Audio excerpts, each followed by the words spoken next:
Was feeding in overnight as well. There'll be a few slippery surfaces first thing on Tuesday to watch out for. But that's where the brightest weather will be, and that brighter weather will spread into southern Scotland, much of Northern Ireland, western England and Wales by the afternoon.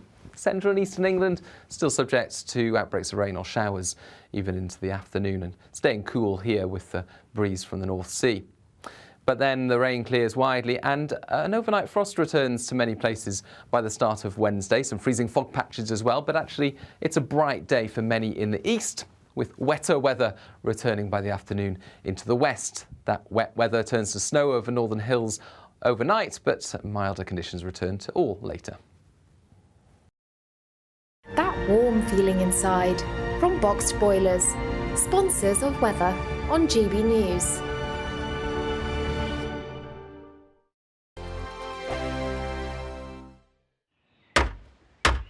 Who is it? We're here for the show.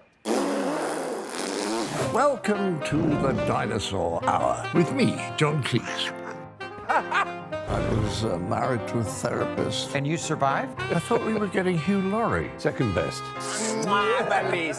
You interviewed Saddam Hussein. What's that like? I was terrified. I'm playing strip poker with you three. Oh! No, thank you. My CDs need to be put in alphabetical order. Are you going to be problematic again? The Dinosaur Hour. Sundays on GB News. Good afternoon, Britain. Good afternoon, Britain. Join us, Tom and Emily, To find out what's happening in the heart of Westminster. and why it matters to you. Weekdays from midday, we bring you the most compelling stories from across the United Kingdom. And from your doorstep to our inbox, That's right, we want to hear from you, GB News. Britain's news channel. I think the most exciting bit for me is talking to people. People who I think are ignored often by the major news channels. We're going to give news they want to hear. There's a voice there that needs to be heard. I think there's a chance here for a diversity of opinion to be expressed, which you don't find elsewhere. It's really exciting. We don't hold back. We're free to say how decisions that are taken here Affects us all around the country. Only on GB News, the People's Channel, Britain's news channel. Join us every night on GB News at 11 p.m. for Headliners, which is 3 top comedians going through the next day's news stories, which is exactly what you need, because when the establishment has gone crazy, you need some craziness to make sense of it. Headliners. You don't have to bother reading the newspaper. We've got it covered for you. Every night at 11 p.m. and repeated every morning at 5 a.m. We won't send you to sleep like some of the other paper review shows out there. So join us 11 p.m. every night on GB News. The People's Channel, Britain's news channel. Tired of the usual focus-tested, pre-prepared Westminster runaround? Well, so am I. So you want higher taxes? Is your department to blame for this? Are you rethinking this policy? Every Sunday at 9:30, I'll be sitting down with those in power to get the truth about the issues affecting you. Let's be honest, we've known about the cost pressures of this project for years, not months. That's the Camilla Tominey Show, a politics show with personality. On GB News, the People's Channel, Britain's news channel. There's only 3 people you can trust in life. Your doctor, your lawyer, and your nana. I'm not sure. So join me, Nana Aquare, at 3 p.m. every Saturday and Sunday, where we discuss the biggest topics of the weekend. Be ready for battle. Could you be quiet? What is this? It's my new teeth. It's your new teeth. I don't bite. Well, not without a good reason. Always honest, always fun. Every weekend at 3 p.m. on GB News, the People's Channel, Britain's news channel.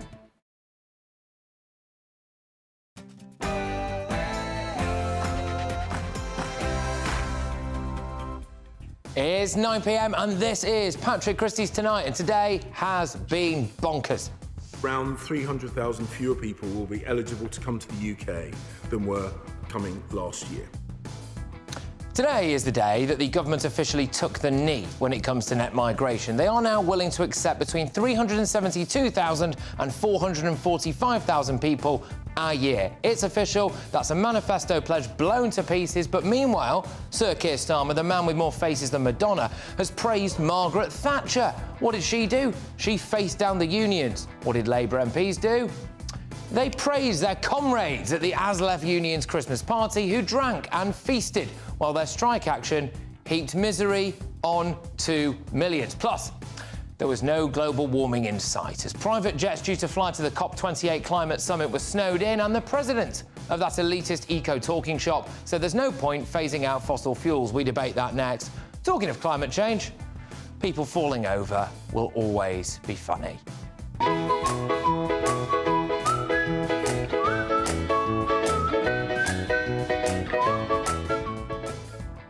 Yes, there's more of that to come. And on the sofa tonight is Carol Malone, Benjamin Butterworth and Belinda DeLucy. This is Patrick Christys Tonight, and we're live.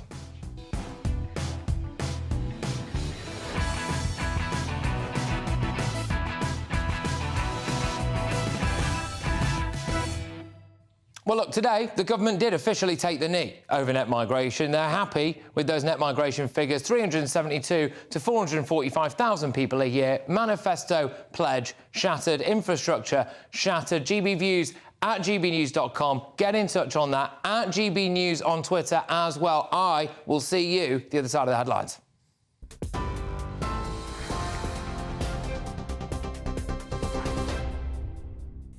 Patrick, thank you, and good evening to you. Well, we start this bulletin with some breaking news. We've received the news within the last hour that a British-Israeli teenager has been killed in Gaza while fighting for the Israel Defence Forces. 19-year-old Binyamin Needham died yesterday. Having only been in the Gaza Strip for 2 days, he was killed in action. The IDF had promoted him to the rank of sergeant after his death. Israeli media is reporting at the moment he was born in England but moved to Israel with his family when he was 8 years old. Now, the main story today across the UK is that the Home Secretary stood up in the House of Commons today saying 300,000 fewer people will be able to come to the country each year under new plans to bring down legal migration. Overseas workers and students will be stopped from bringing their family with them, and the minimum salary required for a skilled worker will also rise to £38,700 from next spring. James cleverly said the measures are the best way forward for British taxpayers. It's about making sure that we control immigration, that we stop abuses of the system, but we also protect the economics that underpin our society and our country, and also, of course, support the people who work in our health and social care sectors. James cleverly. Well, the Shadow Environment Secretary, Steve Reid, hit back, saying taxpayers have heard it all before. How many times have we heard a succession of Conservative Home Secretaries stand up in the chamber of the House of Commons and tell us how much they're going to decrease migration by, only to see it soar in the following few months? Now, the figure that James Cleverly is talking about there, even if he manages to cut it by the amount that he's just said, and I doubt that, given their track record, even then, migration would be around double the level that it was in December 2019 when they told us they were going to cut it. Steve Reid speaking there. Now, the north of England is said to get extra money to improve its rail services. Ministers have promised today to invest almost £4 billion to upgrade the Trans-Pennine route connecting Manchester, Huddersfield, Leeds and York. That's after the Prime Minister scrapped the northern leg of HS2 between Manchester and Birmingham earlier on this year. Prices of petrol and diesel continue to fall, but fuel retailers are refusing to pass on the full savings to motorists, according to the RAC. The motoring organisation saying the average price of petrol fell by 7.5 pence a litre in November, but the RAC believes that's still 10 pence more per litre than it should be. And lastly, the majority of pupils don't think they'll need modern languages for their jobs when they leave school. That's according to a British Council survey which questioned more than 2,000 pupils from 36 schools across the UK. Nearly half said they enjoyed learning languages, but only 20% of them planned to opt for languages when choosing their GCSEs. Entries for German and French have fallen considerably, but there is a slight uptick, people choosing Spanish. On TV, online, DAB+ radio and the TuneIn app. This is GB News, Britain's news channel.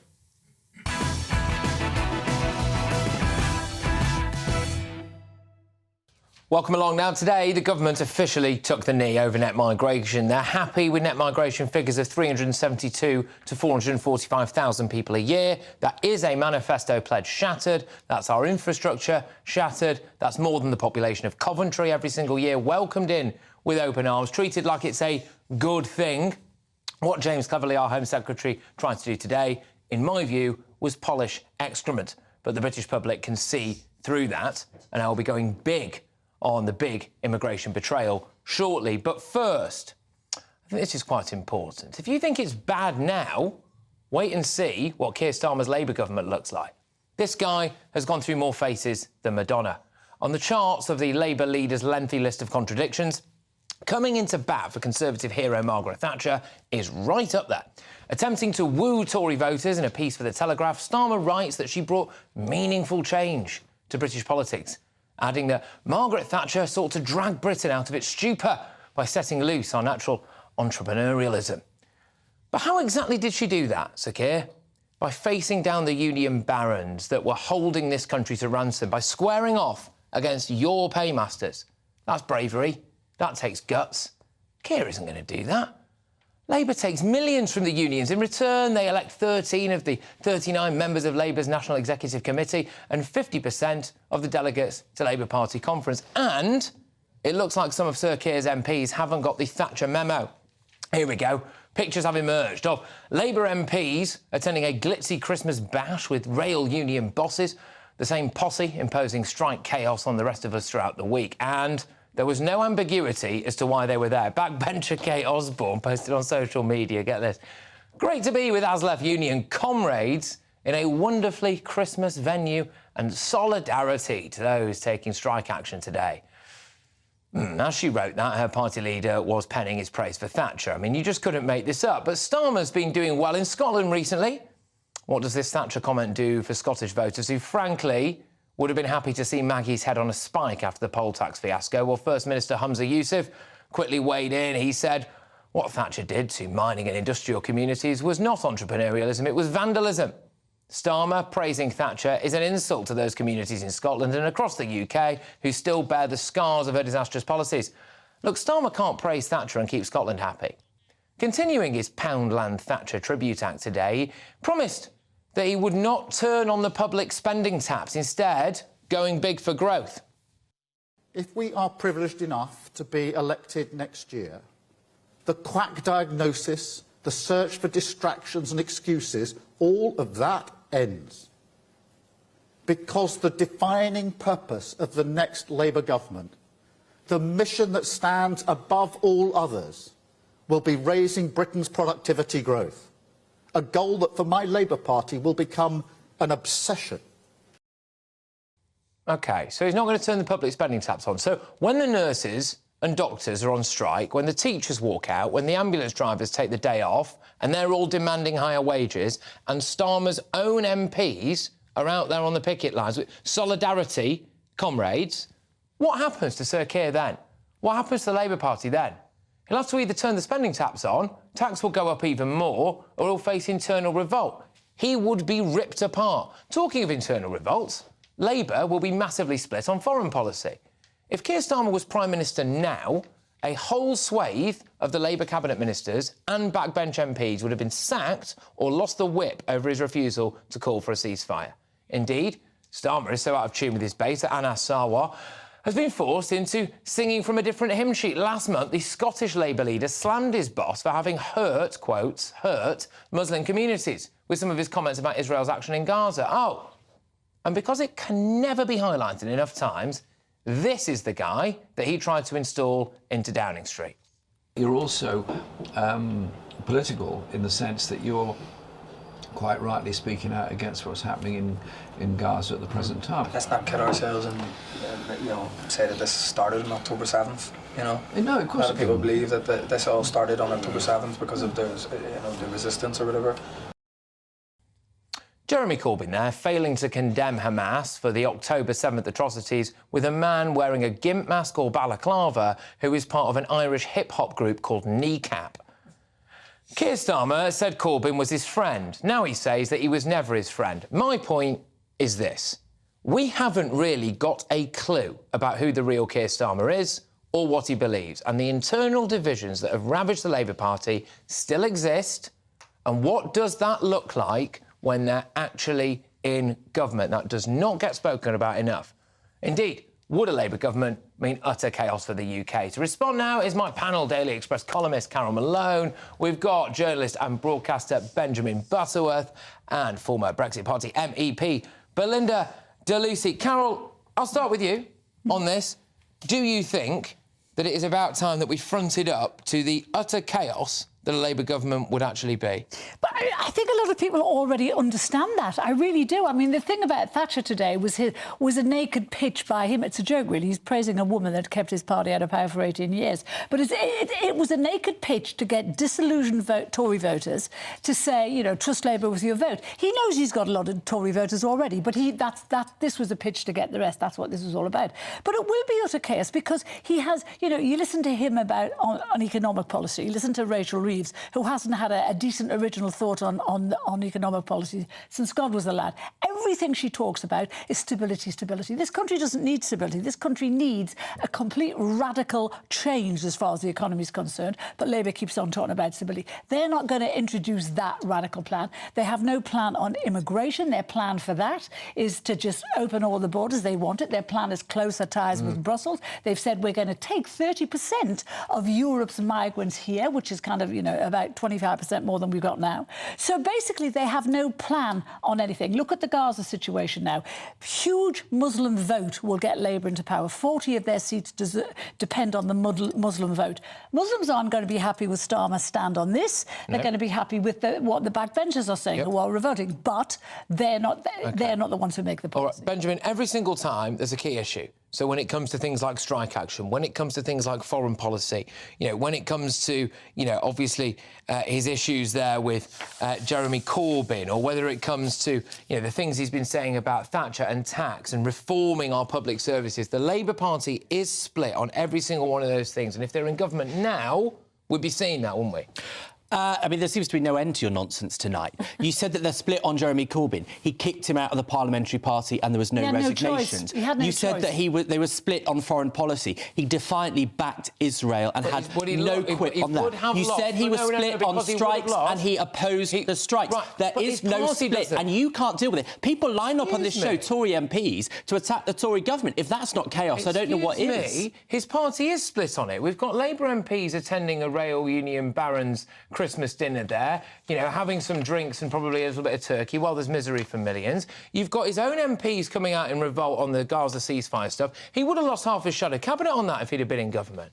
Hang on, they didn't resign en masse. Most people stayed there. You have handfuls of MPs. No, you don't have handfuls of MPs. You have 50 Labour MPs who have opposed this, and you have 250 councillors who have Labour councillors who have opposed 250 councillors out of, I think, more than 7,000 Labour councillors. But the point is, hang on. You talk about those splits.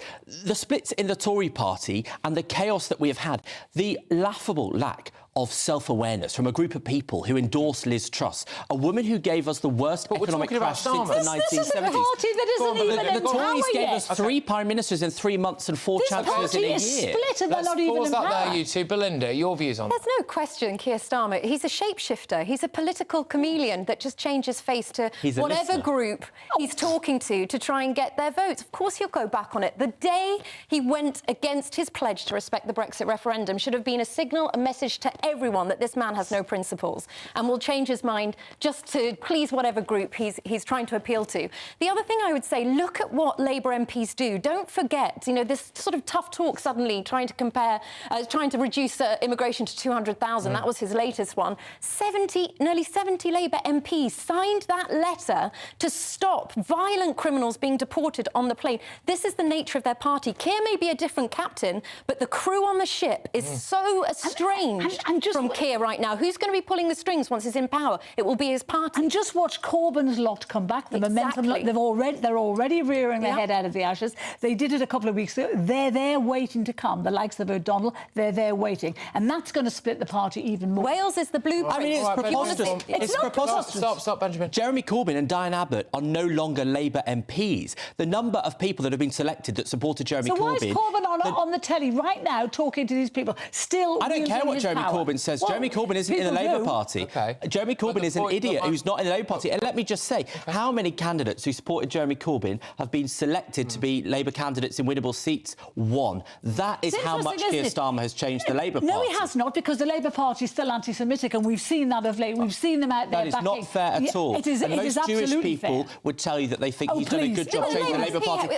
And I'm sorry, but to tell a man whose family is Jewish that he's an anti-Semite is completely unacceptable. Sorry? What? His wife and kids are Jewish. Who are we talking about? Keir Starmer. And to say that he leads an anti-Semitic party is completely unreasonable. Yeah, no, it's not reasonable, because he admitted himself 2 years ago when he got into power that it was an anti-Semitic party. And now he's been in power for 2 years. You can see how different it is. He has a party that steadfastly stands by Israel. And can I just say, getting 4 backbench MPs that go to a union Christmas dinner as your excuse to say Labour is divided, I think that shows how weak your argument is. OK, I completely disagree, because I think the point stands, Belinda, that if he was actually in government, which of course he's not at the moment, but may well end up being a matter of time, then he will have to confront some of these things head-on when it comes to internal party issues on matters of policy. And I don't think enough gets said about that at the moment, because, a point I will agree with Benjamin on, the Tories have been so naff. But I think it's important to point things out when you see it. Well, totally. And we are talking about a party that wants to give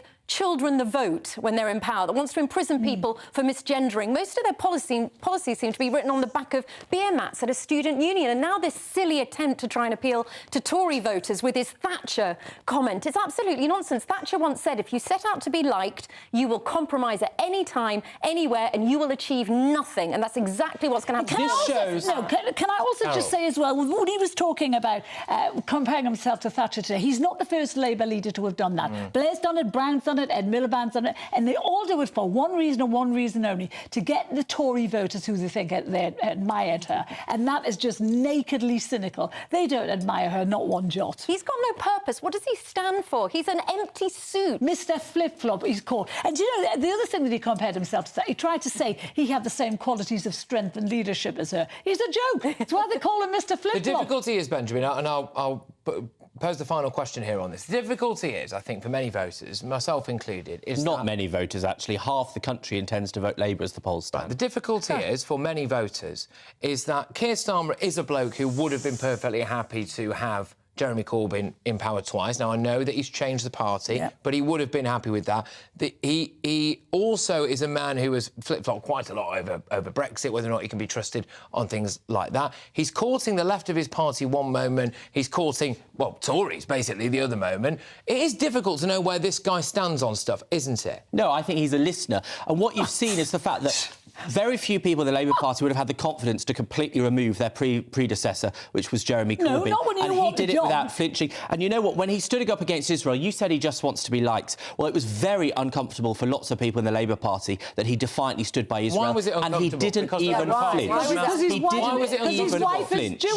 Why was it really uncomfortable because for a lot of people in the Labour there are Party? many people in the Muslim community for whom that's not the conclusion they came to. So the Labour Party is massively divided. He didn't flinch. I think, well, when your evidence is 250 councillors out of 7,000...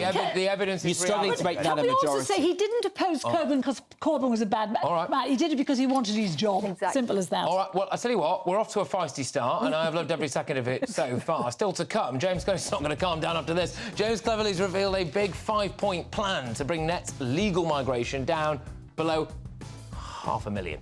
But it still sounds like a massive total to me. Is that really acceptable? I'll get answers from the leader of Reform UK, straight-talking Richard Tice. But up next in The Clash, after the president of COP28 goes rogue, is he right that a fossil fuels ban would take the world back to caves? Director of Net Zero Watch, Andrew Montford, goes head-to-head with the leader of the Climate Party, Ed Gemmell. Whose science do you believe? See you in a tick.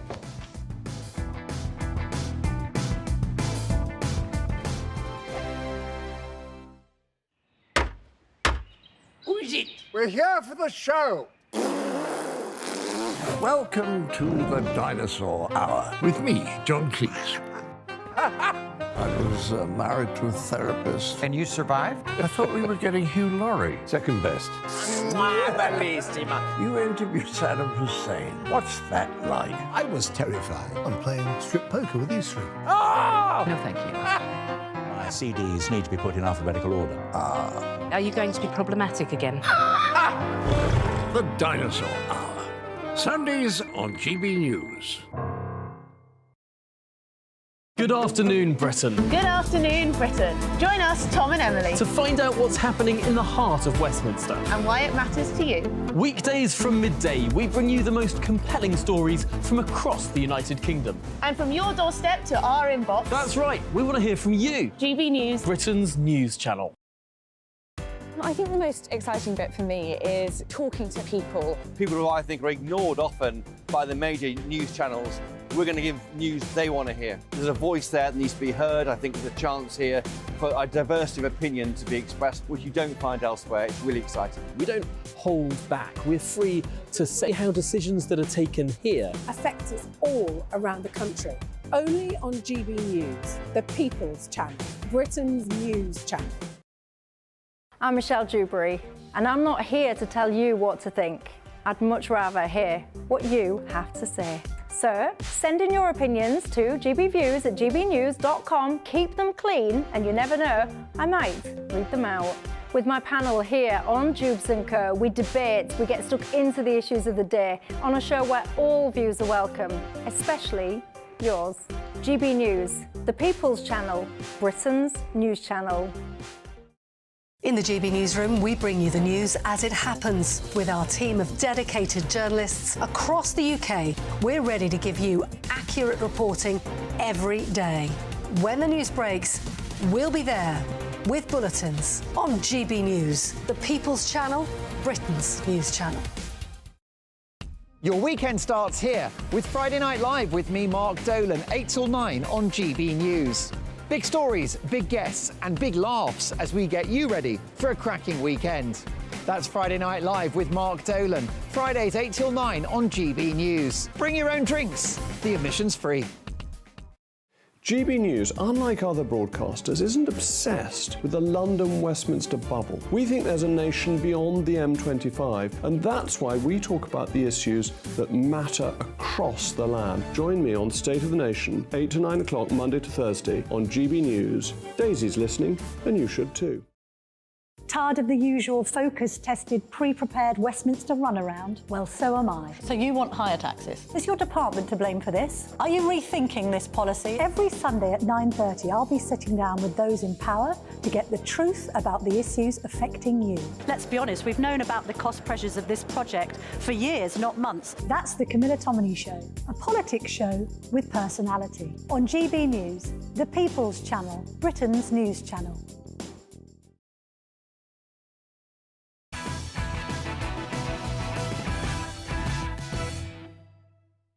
Welcome back. My royal masterminds, Lady Colin Campbell and Phil Dampier, they're on the way because it looks as though Prince Harry has been snubbed by his own child's godfather. But now it's time for the clash.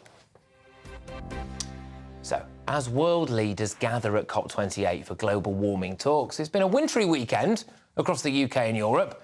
The largest snowstorm in nearly 100 years grounded private jets intended to fly the German delegation to the climate summit in Dubai. You couldn't make this stuff up. But over in the oil-rich state, the COP28 president, Sultan Al Jaber, has hit the headlines with comments made during a fringe event threatening to overshadow the entire conference. Take a look and a listen. There's no science out there or no scenario out there that says that the phase out of fossil fuel is what's going to achieve 1.5. Show me a roadmap for a phase out of fossil fuel that will allow for sustainable socio-economic development, unless you want to take the world back into caves. OK, so what do you think? As the president of COP28 says that a fossil fuels ban would take the world back to caves, is the climate summit a complete and utter farce? Let me know your thoughts. Email me gbviews@gbnews.com. Tweet me @gbnews. While you're there, go and take part in our poll. I'll bring you the results very, very shortly. But to duke this one out, I'm joined by the director of Net Zero Watch, Andrew Montford, and the leader of the Climate Party, Ed Gamble. I'm looking forward to this one, chaps. Ed, I'll start with you. Do you think that stopping fossil fuels would take us back to caves? Oh, no. I mean, obviously, absolutely ridiculous. I mean, we're on a phase out of fossil fuels gradually anyway. So this is coming at a point where we've already started on it. And whether that's here or in other countries, people are gradually weaning themselves off it, ramping up their renewables and getting into a lot of other things. But also, it's where the future's going.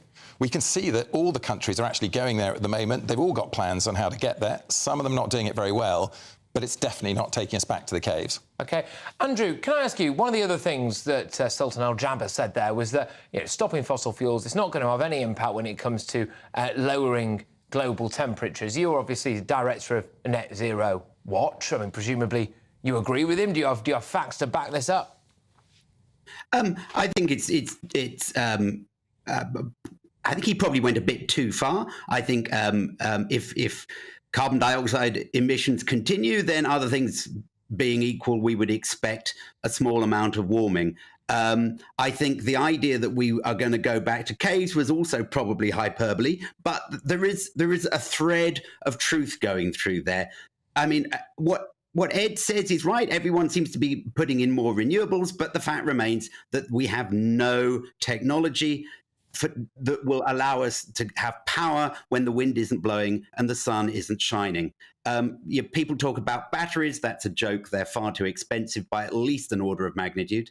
Hydrogen is going to be too expensive too because it's too inefficient. So at the moment, we are going down this road, but we don't have the technologies to get us to the destination. So eventually, we're going to run into trouble. At the moment, we are just stuck with fossil fuels. If we phase them out, then, yeah, the lights will go out and we'll be stuck. OK, Ed, the lights will go out and we'll be stuck. I mean, look, what we should have been doing is investing in actually the right things. So about 20 years ago, we pulled our investment in tide and wind and a whole lot of areas in the UK, and that would have been doing a whole lot for us when the wind and the sun wasn't shining. We haven't done that, Ed, have we? So we are where we are, as they say in middle management. So what do we do now? Because if the lights go out and everyone, dies a horrible death as a result of all of that stuff, then, we are knackered, aren't we? I think if we're coming to the UK, then absolutely it's the opposite of what you're saying. If we're talking about the global perspective in COP28, slightly different. But talking UK, look, there's this massive opportunity coming down the track. We've been offshoring all of our industry for so many years. We're seeing a downward spiral at the moment, with less than 10% of our GDP being created from our manufacturing industries. And all of this work on climate change and the direction of the entire 82% of the world's GDP is in that direction. We can make a lot of money there. We can get our industry going. And even as Rishi Sunak is talking about it, unleash the power of the city to invest in it. OK, Andrew, you are shaking your head. Why? Because we have no competitive advantage in any of these technologies. Wind farms are not made in the UK. They're made overseas. Solar panels are made overseas as well. So, we've exported all our industry over there. We've lost our last blast furnace in the last month. We've lost one of our 6 oil refineries in the last month.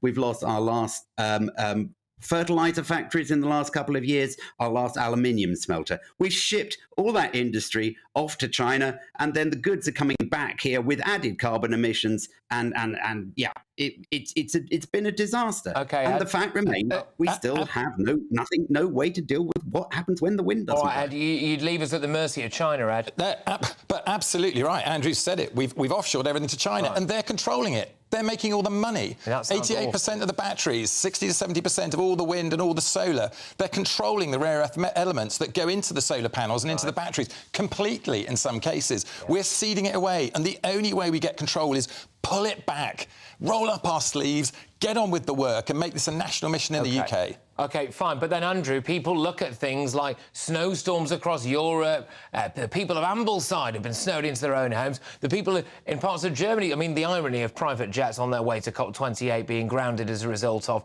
snowstorms. I mean, you couldn't write that kind of stuff. So, Andrew, Ed talks about rolling his sleeves up and getting stuck in and maybe a bit of short-term pain for a lot of long-term gain. People might be looking at the weather conditions now and thinking there's absolutely no point in that. Yeah, I mean, it's weather, not climate, isn't it? But, you know, we were told some years ago that the children weren't going to know what snow was. So, you know, clearly that's not happened. And, you know, the fact is, if you go and look at the IPCC report, you know, the official reports on the state of the climate, there's very little change in any of these things. They think there's a little bit more heat waves. Snow cover in the world hasn't changed for decades. You know, it's just... Most things are just carrying on very much as they were. The idea that there's some sort of a climate emergency is a myth. Again, the official science doesn't mention an emergency or a crisis. Rubbish. There in the report. Okay, That is the actual fact of the matter. Right, this is good. Why is that rubbish? Go on. Oh, for goodness sake. I mean, the biggest scientific body in the world, the IPCC, brings out reports with several hundred scientists creating it. It's then doctored by 200 countries before it comes out and watered down. And these reports that come out, the last one at COP26 was saying that we run out of carbon budget for staying under 1.5 degrees in 2028. You know, I mean, honestly, the science has all been done. Anybody who said anything about these other scientists, they're just contrarians. It's a nonsense. Go on, Andrew. Nothing bad happens at 1.5 degrees. If you read the IPCC special report on 1.5 degrees, it says that the impacts of climate change at 1.5 degrees will be a little bit less than they would be at 2 degrees. Where's the emergency? There is no emergency.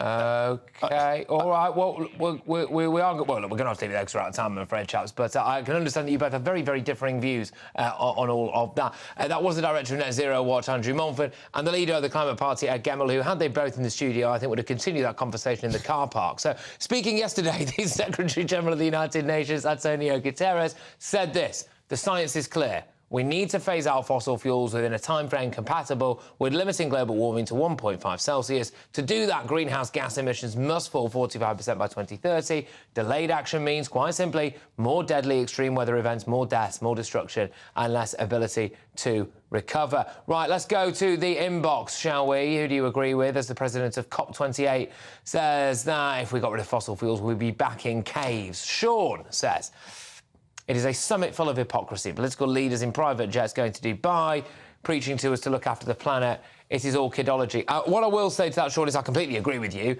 and I actually do think that most climate activists think that as well. That is a point of agreement, I think, between people who don't think there is a climate emergency and people who do think there is a climate emergency. The idea that the way that COP28 is being handled, it is ridiculous. Webb on Twitter says, if they believed we impact climate change, they would have met over Teams and Zoom, etc., not flown there in over 100 jets. I get that. I think that it can look like, well, where's the emergency if you're doing that? One more quick one. Was I correct, says Wes. I think it's Wes. No, Will says, was I correct in seeing that the summit was a good old-fashioned boys' club? All I saw was men on the stage in the audience walking around. Well, I'm not quite sure. I wasn't there. Your verdict is now in. 96% of you agree that COP28 is a complete farce. 4% of you say that it's not. Well, there we go. Look, coming up, as Tory MP Bob Seeley brings forward a bill to strip the Sussexes of their royal titles, should Parliament step in to take the Harry and Meghan down a peg? Now, my royal masterminds, Lady Colin Campbell and Phil Dampier, deliver their unrivalled analysis. That's very soon. But next, James Cleverly gloated in the House of Commons today. He'd bring down net migration to circa about 400,000. It's double 2019 levels. So, how have we fallen so far? I will ask the leader of Reform UK, Richard Tice. He'll react to a Channel migrant spraying his hotel room full of 20 and I think maybe £50 notes. You will not believe this clip. Don't move.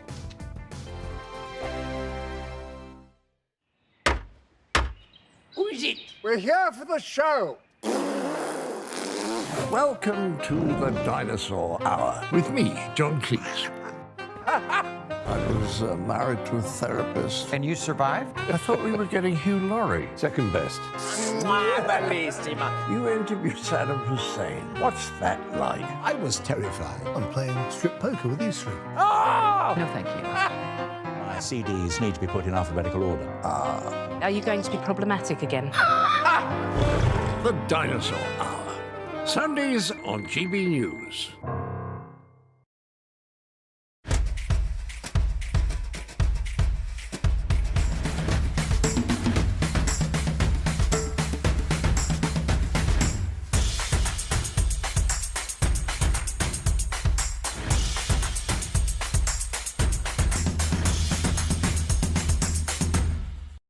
Wake up to the headlines with Headliners every morning at 5 a.m.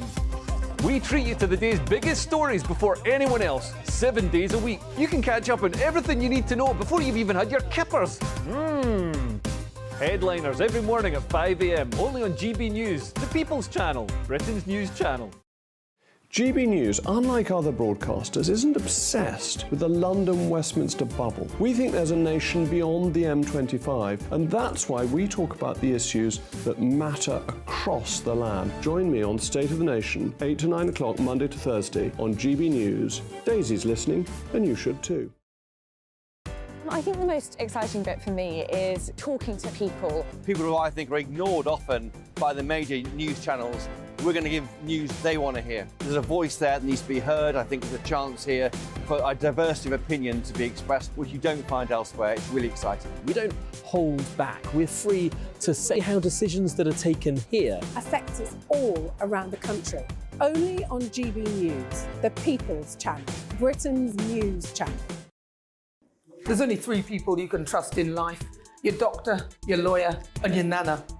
I'm not sure. So join me, Nana Aquare, at 3 p.m. every Saturday and Sunday, where we discuss the biggest topics of the weekend. Be ready for battle. Could you be quiet? What is this? It's my new teeth. It's your new teeth. I don't bite. Well, not without a good reason. Always honest, always fun. Every weekend at 3 p.m. on GB News, the People's Channel, Britain's news channel.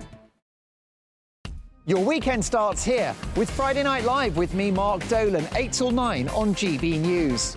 Big stories, big guests and big laughs as we get you ready for a cracking weekend. That's Friday Night Live with Mark Dolan, Fridays 8 till 9 on GB News. Bring your own drinks, the admission's free.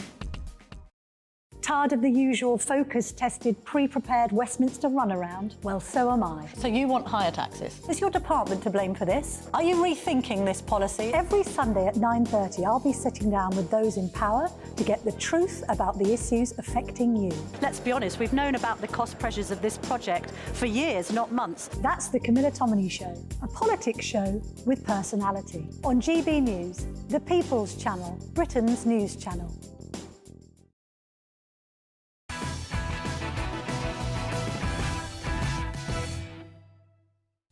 Big royal news heading your way because our royal masterminds are waiting in the wings. But right now it's time for the leader of Reform UK, Richard Tice. And I've got 3 big topics to get through tonight, including a little GB News scoop, but we'll get to that. And James Cleverly has promised to slash legal migration with a new 5-point plan. So the Home Secretary will introduce care workers banned from bringing dependents, the minimum skilled worker salary raised to 38 grand, ending the 20% discount on minimum salaries for foreign workers, and the occupation shortage list to be reviewed, and the minimum income requirement for bringing in dependents will go up to £38,000. Of course, there will also be a review of the graduate visa route. Now, I know that sounds like more than 5 things, but they've rolled a couple of them into one there. Well, this may sound promising. It's important to dig a little bit deeper, because Cleverly says these measures will reduce net migration by 300,000 a year. Well, if we take 300,000 away from last year's net migration figure of 745,000, well, we're still left, aren't we, with a whopping great big net migration levels of nearly 500,000, almost double the pre-Brexit levels. Richard Tice, what do you make of that? That's mass immigration. And that 300,000 figure, Patrick, that he's mentioned, that's 50% more than what they promised the nation back in their December 19 manifesto. It's an absolute shambles, and that list, if it happens at all, and what no one's is asking the right question, when's this going to take place, Home Secretary? He said spring. Well, spring covers 3 months, so the back end of spring is 5 months away. I promise you there will be a surge of immigration visas between now and then. There will be an extra 600,000 to 700,000 people granted visas between now and then. That's what will happen. And what he hasn't touched, he touched about a review about graduate workers. There'll be a huge influx. And lots of the Tory party want more and more international students. It's not going to change a thing. Suella Braverman's hit back. In fact, just before I came on air, Suella Braverman said, I welcome the measures, but we need to be honest, the package is too late. The government can go further. She says if the salary threshold rise only takes effect in spring, we won't realistically see its impacts until the 2025 ONS numbers. So realistically, for the British public, we've got another year of, on paper, incredibly high net migration, and then being told, just wait a bit more and you'll see the results? So the next immigration numbers come out in May, which is why I think you could have an early May election, and it will be as high or higher than this year. OK, well, you got your predictions in early there. Now, look, despite Rishi Sunak's pledge to stop the small boats, Britain's porous borders continue to be breached, with a Channel migrant from Sudan mocking the government by spraying a wad of cash around his taxpayer-funded hotel room. Things you love to see.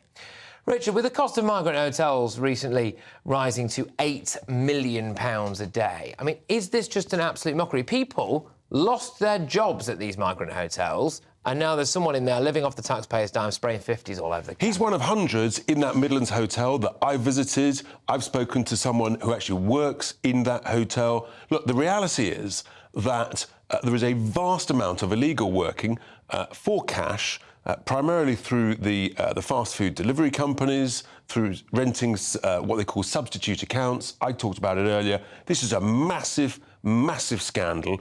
The delivery companies are making huge sums. They won't stop it. So he's making off very pretty, like many others, no costs. They're even charging the batteries on their e-bikes on the electricity of the hotels at our expense. You couldn't make it up. Free electricity to go and earn cash. And it's an absolute outrage. And Omar is literally laughing all the way to the cash in his bedroom. It does appear so, doesn't it? Look, let me know what you think on either of those two migration things. Do you think the Tories have got their hands tied in all of this? Do you think there's nothing more that they could do? Do you think Labour will be worse? Look, let me know, gbviews@gbnews.com. But get this, because the Tory MP is aiming to introduce legislation that would give government the power to overturn the wildly unpopular expansion of the ULEZ emissions stuff. Here is Gareth Johnson on his private member's bill, which has its first reading in the Commons. Our political editor, Christopher Hope, brought us this. We've been constantly talking to transport ministers throughout this whole process, frankly, and the government and Conservative Party hates the ULEZ expansion. I don't know of a colleague that will not support this. We're waiting to see whether or not the opposition will try and talk this out. If they don't, then this bill will go through, it will become law, and I hope by the summer next year we'll see this ULEZ expansion overturned. Tories on a sticky wicket here, though, because, yeah, all right, they might not be openly pro-ULEZ, but on numerous occasions they've encouraged councils to do things like road charges for a variety of different guises. How do they deal with this? Well, fascinating whether or not they support that private members' bill, because if they don't, it's got no chance of going through. But here's the point. The government's already got the ability to stop ULEZ. It can issue a regulation based on the original GLA rules, and it's chosen not to. Mark Harper has declined to do so. So they're on a sticky wicket, but I suspect, as usual, because they're weak, they'll bottle it. They won't support him, and it'll disappear beneath the table. So you think that he might be hung out to dry on that? He'll be hung out to dry, I'm absolutely sure, because this government is just hasn't got the courage to do the right thing on behalf of decent, ordinary, hard-working families who need a car or a van to get to work, to earn some money, to pay the bills. Right, now, look, quite quickly, Richard, as I understand it, James Cleverly, our Home Secretary, will be going to Rwanda at some point very, very soon, OK? And tomorrow, around that cabinet table, we're going to be seeing a discussion about an updated version of this Rwanda policy. There are strong rumours that something that might be on that table is essentially removing the human rights of people who've come to this country illegally, as we understand them, and therefore meaning that they could then be deported to Rwanda for processing. Do you think they would have the bottle to do that? No, would it be morally unconscionable to do that? It's a complete red herring. It's what they call a dead cat, to try and distract everybody from the reality. This is not going to make a blind bit of difference. It's not going to happen. The lawyers are going to take over, as they have done before, which end up at the Supreme Court. It's just not going to happen. Focus on the reality. You only stop the boats when you pick them up and you take them back to Calais and Dunkirk. All right, well, look, strong views on that, Richard. Thank you very, very much. That's Richard Tice there. He's the leader of Reform UK. I just have a right of reply from a spokesperson for Sadiq Khan. This is on the ULEZ stuff we're talking about. The Mayor has been clear that the decision to expand the ultra-low emission zone London-wide was not an easy one, but was necessary to tackle toxic air pollution and protect Londoners' health. Richard, thank you very, very much. Now, coming up, more reaction to cleverly supposed net migration clampdown. It's got you all going in the inbox. I'll go to that shortly. gbviews@gbnews.com. Thank you for all your views. I will try and get some of those in. But does it go far enough for cleverly? My panel return for a feisty debate. But next, as a Tory MP declares war against the Sussexes, attempting to have Parliament strip them of their royal titles, is he fighting the good fight? My royal masterminds, Lady Colin Campbell and Phil Dampier, they weigh in with their own views. They're live in mere moments. Your weekend starts here with Friday Night Live with me, Mark Dolan, 8 till 9 on GB News. Big stories, big guests and big laughs as we get you ready for a cracking weekend. That's Friday Night Live with Mark Dolan. Fridays 8 till 9 on GB News. Bring your own drinks. The admission's free. Wake up to the headlines with Headliners every morning at 5 a.m. We treat you to the day's biggest stories before anyone else, 7 days a week. You can catch up on everything you need to know before you've even had your kippers. Headliners every morning at 5 a.m, only on GB News, the People's Channel, Britain's news channel. In the GB Newsroom, we bring you the news as it happens. With our team of dedicated journalists across the UK, we're ready to give you accurate reporting every day. When the news breaks, we'll be there with bulletins on GB News, the People's Channel, Britain's news channel. Big news, big debates, big opinion. Patrick Christys Tonight is the week's biggest show. Every weekday, 9 to 11 p.m, we've got the inside track on the day's top stories. There'll be sharp takes you won't get anywhere else. We will set the news agenda, not just follow it, and I want to bring you along for the ride. Whatever it is, we'll have our finger on the pulse. It's news, but it's this close to entertainment. Patrick Christys Tonight, 9 to 11 p.m, only on GB News, the People's Channel, Britain's news channel. Good afternoon, Britain. Good afternoon, Britain. Join us, Tom and Emily, To find out what's happening in the heart of Westminster. and why it matters to you. Weekdays from midday, we bring you the most compelling stories from across the United Kingdom. And from your doorstep to our inbox, That's right, we want to hear from you. GB News, Britain's news channel. GB News, unlike other broadcasters, isn't obsessed with the London-Westminster bubble. We think there's a nation beyond the M25, and that's why we talk about the issues that matter across the land. Join me on State of the Nation, 8 to 9 o'clock, Monday to Thursday, on GB News. Daisy's listening, and you should too. I'm Andrew Doyle. Join me at 7 o'clock every Sunday night for Free Speech Nation, the show where I tackle the week's biggest stories in politics and current affairs with the help of my two comedian panellists and a variety of special guests. Free Speech Nation, Sunday nights from 7 on GB News, the People's Channel, Britain's news channel. Tired of the usual focus-tested, pre-prepared Westminster runaround? Well, so am I. So you want higher taxes? Is your department to blame for this? Are you rethinking this policy? Every Sunday at 9:30, I'll be sitting down with those in power to get the truth about the issues affecting you. Let's be honest, we've known about the cost pressures of this project for years, not months. That's the Camilla Tominey Show, a politics show with personality. On GB News, the People's Channel, Britain's news channel.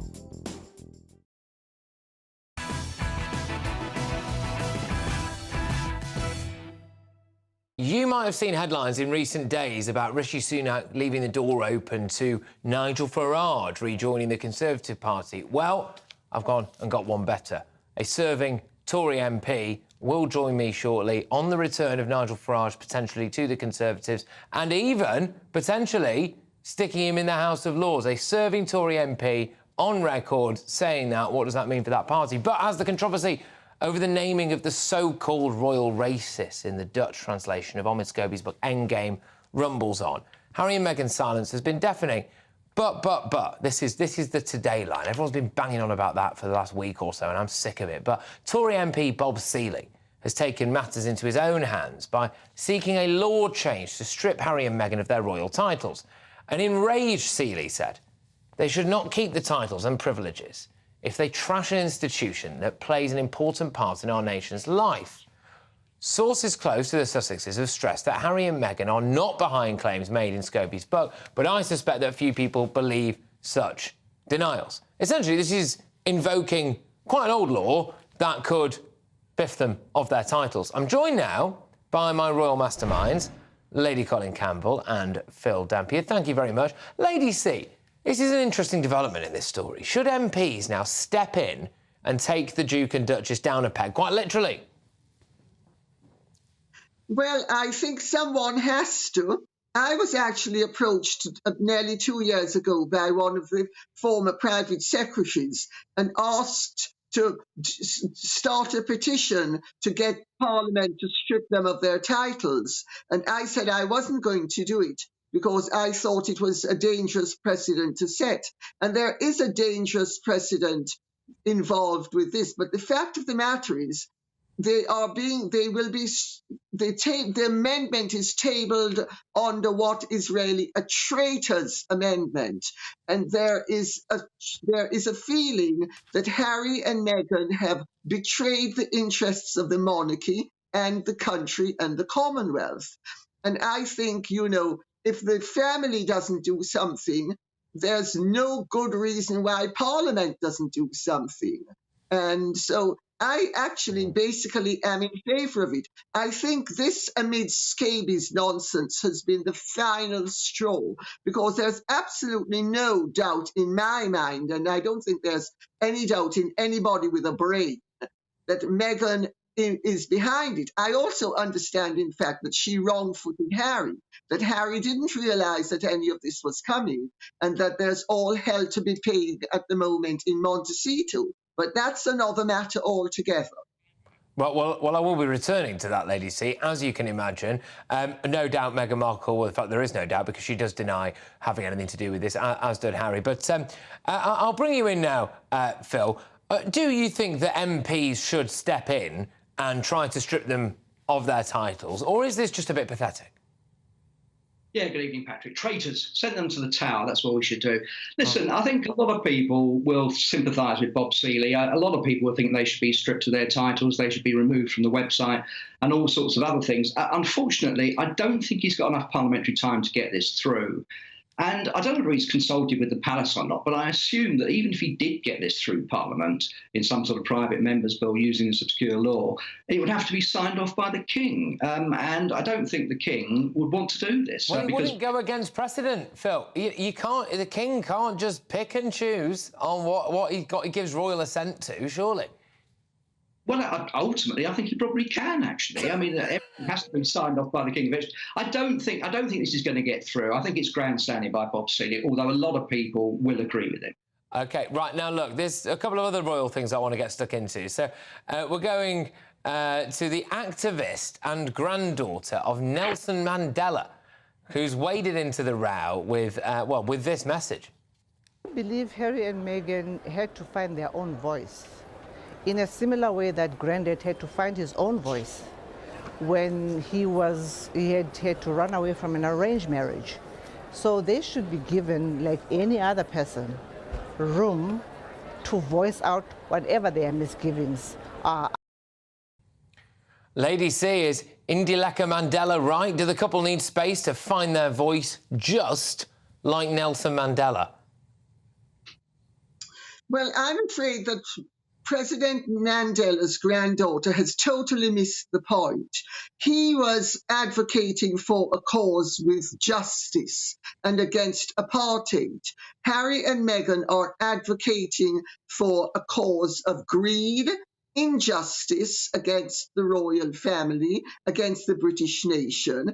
There is absolutely no doubt that they have fabricated an awful lot of this nonsense for their own financial and reputational gain, and it is mischief-making of the highest order. And I do wish that people like Nelson Mandela's granddaughter would bear in mind that just because Meghan wants to play the race card doesn't mean that people of a similar background should be supporting her. The problem with that attitude is that's why Mugabe and Zuma were able to enjoy abusing their people for the length of time that they did. I mean, her hypothesis is totally untenable. All right, now, look, I just want to, very quickly, Phil, get your view on this, because The King and Queen, Prince and Princess of Wales, they're on the invitation list to a wedding of Prince Harry's best pal, Hugh Grosvenor. I believe he's also the godfather, I should say, yes, of Archie. But Harry and Meghan aren't invited. What's going on here? Is this a snub to Harry and Meghan? What's all this about, Phil? Yes, great story actually broke over the weekend in a couple of the papers. The Duke of Westminster is one of Britain's richest men. He's decided not to invite, according to the reports, Harry and Meghan to his wedding next June. They're saying online tonight that it might be because it brings back memories of his sister when she got married in 2004. And it was very embarrassing for all concerned because Charles wasn't really allowed to take Camilla because the Queen and Prince Philip were going. And so he doesn't want to repeat of that. And it's very embarrassing for him because he's one of the few people who's stayed in contact with Harry and Meghan and with William and Kate. But he's obviously decided that it's going to turn his wedding into a circus. So they are out. Well, there we go. Look, both of you, another sparkling edition there of the Royal Masterminds. That's Lady Colin Campbell and Phil Dampier. Thank you very, very much. Now, coming up, we cross live to Australia to find out if Nigel Farage remains in the I'm a Celebrity jungle, but also, when he does come home, would he be an asset to a new-look Conservative party? Red Wall Tory MP Jonathan Gullis says that he won't only welcome Nigel back to the party, he actually thinks he should be admitted to the House of Lords. Stand by for that rather explosive interview. But next, James Cleverly has pledged to reduce net migration by 300,000. Hold the confetti. I say he needs to be aiming for at least double that figure. Big views from myself, big debate from my panel. Don't go anywhere. Have we sold Britain down the river? That warm feeling inside. From Boxed Boilers, sponsors of weather on GB News. Hi there, it's Aidan McGibbon here from the Met Office with the GB News forecast. It's been a bit of a grim day for many parts of the UK. The rain eases over the next 24 hours, only gradually, however, and then clearer and colder weather returns to the UK, albeit briefly, before further areas of low pressure come our way later this week. So the first area of low pressure is clearing. It's clearing to the southeast. Wrapped around it, a number of occluded fronts. That means bands of rain continuing for southern Scotland, northern England, into the Midlands, parts of Wales and the southwest, also seeing a number of showers overnight. But the more persistent rain is gradually easing.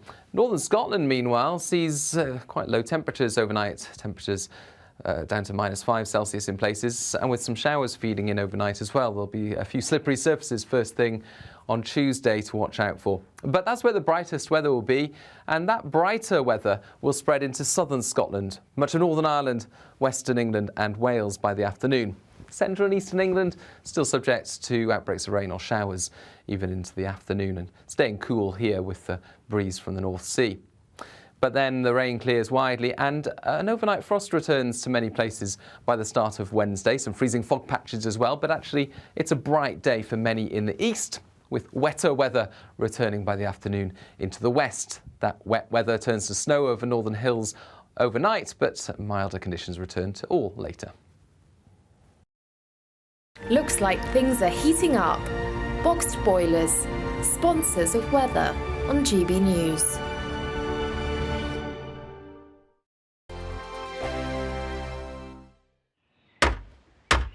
Who is it? We're here for the show. Welcome to the Dinosaur Hour with me, John Cleese. I was married to a therapist. And you survived? I thought we were getting Hugh Laurie. Second best. You interviewed Saddam Hussein. What's that like? I was terrified. I'm playing strip poker with these three. Oh! No, thank you. My CDs need to be put in alphabetical order. Are you going to be problematic again? The Dinosaur Hour. Sundays on GB News. Tired of the usual focus-tested, pre-prepared Westminster runaround? Well, so am I. So you want higher taxes? Is your department to blame for this? Are you rethinking this policy? Every Sunday at 9:30, I'll be sitting down with those in power to get the truth about the issues affecting you. Let's be honest, we've known about the cost pressures of this project for years, not months. That's the Camilla Tominey Show, a politics show with personality. On GB News, the People's Channel, Britain's news channel. I I think the most exciting bit for me is talking to people. People who I think are ignored often by the major news channels. We're going to give news they want to hear. There's a voice there that needs to be heard. I think there's a chance here for a diversity of opinion to be expressed, which you don't find elsewhere. It's really exciting. We don't hold back. We're free to say how decisions that are taken here affect us all around the country. Only on GB News, the People's Channel, Britain's news channel.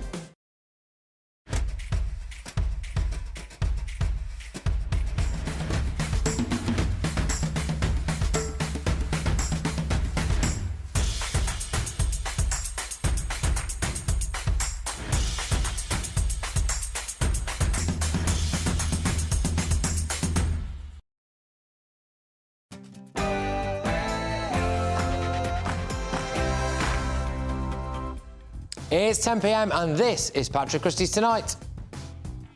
Wow, we've got illegal immigrants throwing wads of cash around taxpayer-funded hotels, and today the government has admitted that it's happy with net migration at around 400,000 people a year. It's a cock-up of epic proportions. The fallout will be massive, but elsewhere, Sunak says that Nigel Farage could rejoin the Tory party, and now serving Tory MPs are queuing up to follow him into battle. I do hope that he comes forward and he joins, and I'd be very happy to welcome him. I mean, it sounds like you think he might make quite a good leader. Yes, lots more of that. Plus, I will take you live to Australia with our man on the ground, Adam Cherry. Will Nigel survive another night in the jungle? I've got tomorrow's newspaper front pages today and some stories from inside the book for you as well, so you'll be ahead of the game with my press pack. Carol Malone, Benjamin Butterworth and Belinda DeLucy. Now, Fleet Street legend Calvin Mackenzie also joins us to get stuck into whether the BBC licence fee should go up. This is Patrick Christys Tonight, and we're live.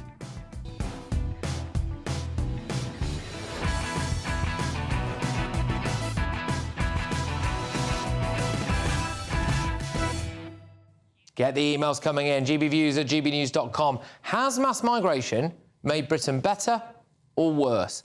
At GB News on Twitter. We get stuck into that after your headlines.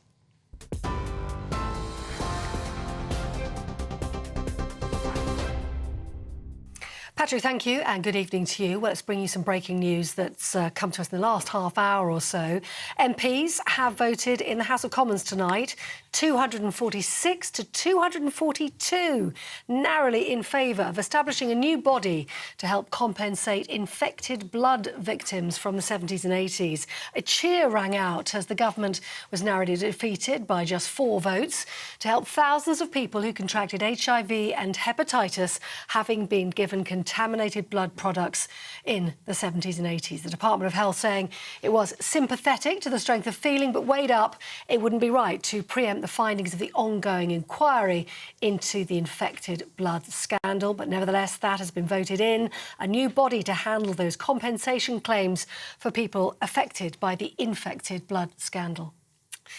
Now, the Home Secretary said today 300,000 fewer people will be able to come to the UK each year under his new plans to bring down legal migration. Overseas workers and students will be stopped from bringing their family members to the UK with them. The minimum salary required for a skilled worker will also rise to £38,700, and that comes in next spring. James Cleverly stood up in the House of Commons this afternoon saying the measures are the best way forward for the British taxpayer. It's about making sure that we control immigration, that we stop abuses of the system, but we also protect the economics that underpin our society and our country, and also, of course, support the people who work in our health and social care sectors. James Cleverly, but the Shadow Environment Secretary Steve Reed hit back. He said taxpayers have heard it all before. How many times have we heard a succession of Conservative Home Secretaries stand up in the chamber of the House of Commons and tell us how much they're going to decrease migration by, only to see it soar in the following few months? Now, the figure that James Cleverly is talking about there, even if he manages to cut it by the amount that he's just said, and I doubt that, given their track record, even then, migration would be around double the level that it was in December 2019 when they told us they were going to cut it. Steve Reed speaking there. Now, news came through to us a couple of hours ago that a British-Israeli teenager had been killed in Gaza while fighting for the Israel Defense Forces. 19-year-old Binyamin Needham died yesterday after only being in the Gaza Strip for 2 days. The IDF says he was killed in action, and they promoted him to the rank of sergeant after his death. Israeli media is saying he was born in England but moved to Israel with his family when he was 8 years old. Prices of petrol and diesel continue to fall, but fuel retailers are refusing to pass on the full savings to motorists. That's according to the RAC. The motoring organisation says the average price of petrol fell by 7.5 pence a litre in November, but the RAC believes it's still 10 pence a litre more than it should be. Now, the UK's only giant pandas are currently on their way back to China after spending 12 years in Scotland. Edinburgh Zoo's star attractions, Yangguang and Qianqian, also known as Sunshine and Sweetie, came to Edinburgh Zoo in 2011. It was hoped they'd breed while at the zoo, but they didn't produce a cub. Visitors were given a final chance to say farewell to the bears on Thursday. Bon voyage. This is GB News. Across the UK on TV, in your car on digital radio and on your smart speaker by saying play GB News. This is Britain's news channel.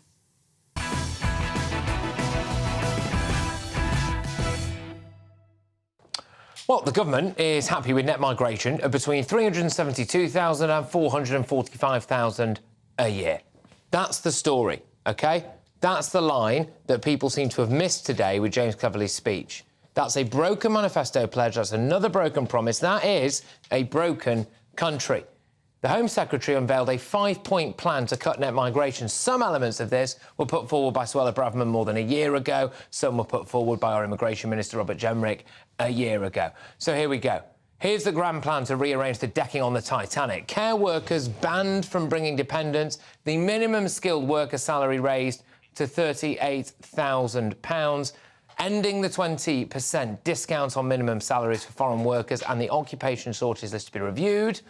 The minimum income requirement for bringing in dependents will go up to 38 grand, and there will be a review of the graduate visa route. A review, just a review. Nothing actually taking place, but a review. Good.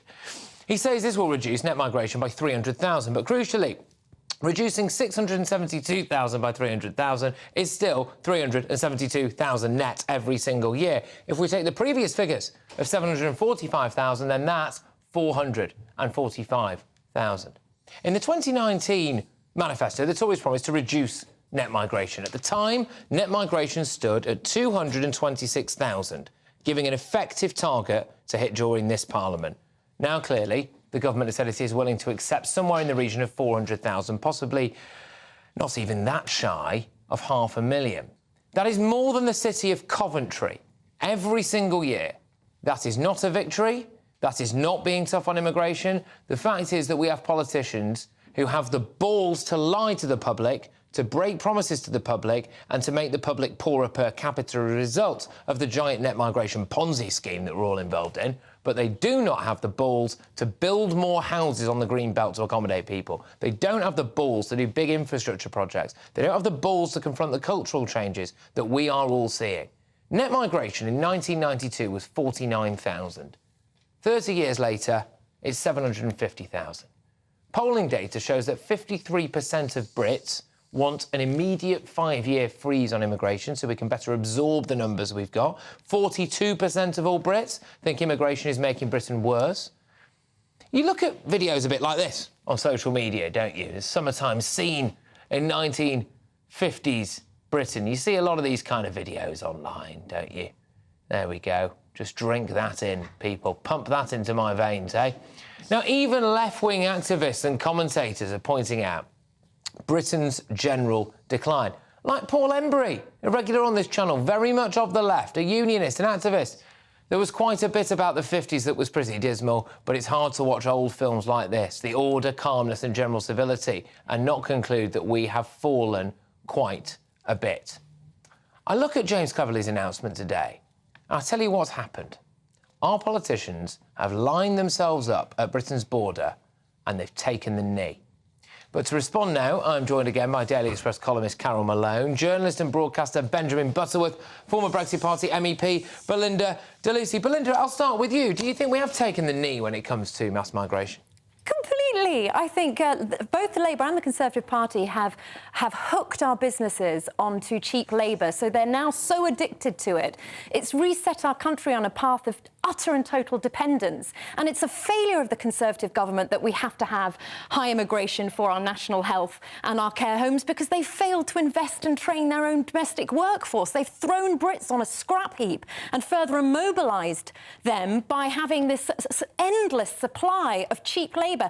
And I don't think many people realise how scandalous the Conservative policies were on dependents. 120,000 dependents came in last year, 75% of which don't work. They rely on resources provided for them. It's only 25%. They're just dependents of those coming in. And it's scandalous that businesses were allowed to pay less than 20% of the going rate to foreign labour, undercutting British jobs. This is Conservative policies. They've created it, and now they think it's a win by saying, oh, we'll reduce it down to about 400,000. It's lying, it's deceitful. I think it's incredibly arrogant to not stand up and apologise to the British people. Okay. James Cleverly should have stood up today and said, I am sorry, this is on us, it is our fault, we've betrayed you, and made far more stronger policy decisions. Benjamin, do you feel betrayed and on the scrap heap? No, I don't. I think the one thing that the government has been pragmatic about is the need for migrant workers. What's often lost in this conversation is that we have a quite swiftly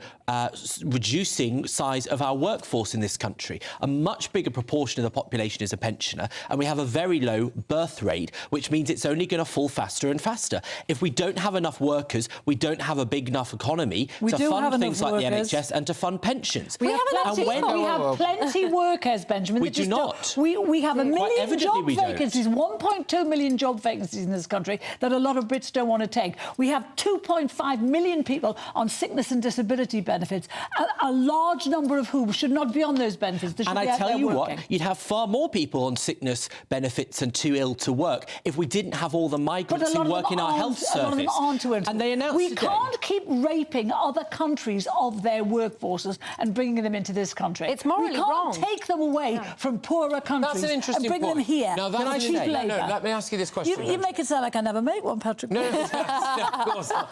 No, that's an interesting point, Benjamin. He speaks for the country. How do you feel about the idea that Britain is essentially pillaging the world because we've got a lazy population? And we want the cheap... First of all, we don't have a lazy population. I don't think you should insult them. Yes, we do. We have a 1 million... Well, she said it anyway. Well, we have 1 million jobs that nobody wants. Look, the fact is that I think it's unavoidable that a country like Britain is going to have much higher salaries than the sorts of countries in the Middle East and Africa that you're thinking of that they come from. But the fact is, if you had, say, that every migrant has to earn £38,500 pounds, then that means we'll have no nurses, no midwives, no junior doctors coming into this country. And can I just add one fact? Can I speak in this debate here? Because you did this before, no one got a word in edgeways. Let's talk about what was actually done today. This is too little, too late. This is all about the Tories' panic over the upcoming election. Suella has been telling them for 2 years that this was going to happen. This is Cleverly's policy, as Patrick mentioned before, and they haven't done it, and they're panicking. And what he should have done today was put a hard cap on the numbers coming in, and he hasn't done that. OK, Belinda, hard cap. Yeah, there needs to be a hard cap because we simply don't have the houses or the infrastructure. We have never had so many people in this country ever, and yet our economy is still sluggish. We still have poor waiting lists. Things aren't getting better because we've got millions more people in this country. Something is disconnected, and it's this government's failure to train and invest in our own. And the other point, Carol made it a very, very good one. We are literally stripping poorer countries of their nurses and doctors. So these bleeding heart liberals that are like, open the doors, they are actually cruelly preventing developing countries from developing because they can't be bothered to change the culture in this country. Why didn't the government have the guts to have a freeze on migration for 2 years, 3 years, 5 years? Why not? So that we can assimilate the people we already had, get them housed, get them in job no integration and then policy. start again. Can I just say, if I put that same argument back to Belinda with what Britain did when it starved countries of workers and of money in the empire, she'd say the exact opposite. Oh, you can't go back to the empire. She would say the exact opposite about silly. that same situation, so I can take that with a pinch of salt. But let me say one other point, which is that this policy about 38 grand you have to earn to stay here, this applies to British people who fall in love with a foreign national. So if you're in a relationship right now with someone who's not a British citizen and they don't earn £38,500, they won't be allowed to live here. So I think that is an ugly That's not policy. true, Benjamin. When you're married, you will have privileges. That is not true.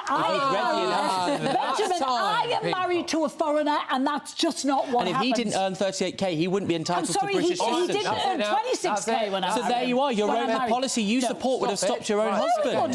Thank you very much, everybody. Wow. Coming up, the UK's most entertaining pay-per-view with this lot, OK? And you won't be bored. My panel of news experts will chew through the latest headlines hot off the press. But next, we go down under. It's GB News reporter Adam Cherry who will reveal if Nigel Farage will remain or leave in the I'm a Celebrity jungle. Plus, should Nigel get the David Cameron treatment and become a lord as part of the sensational return to the Tories? Don't you dare move. That's not my opinion. That's the opinion of Tory MP Jonathan Gullis. My interview with him is coming up shortly when we go down under.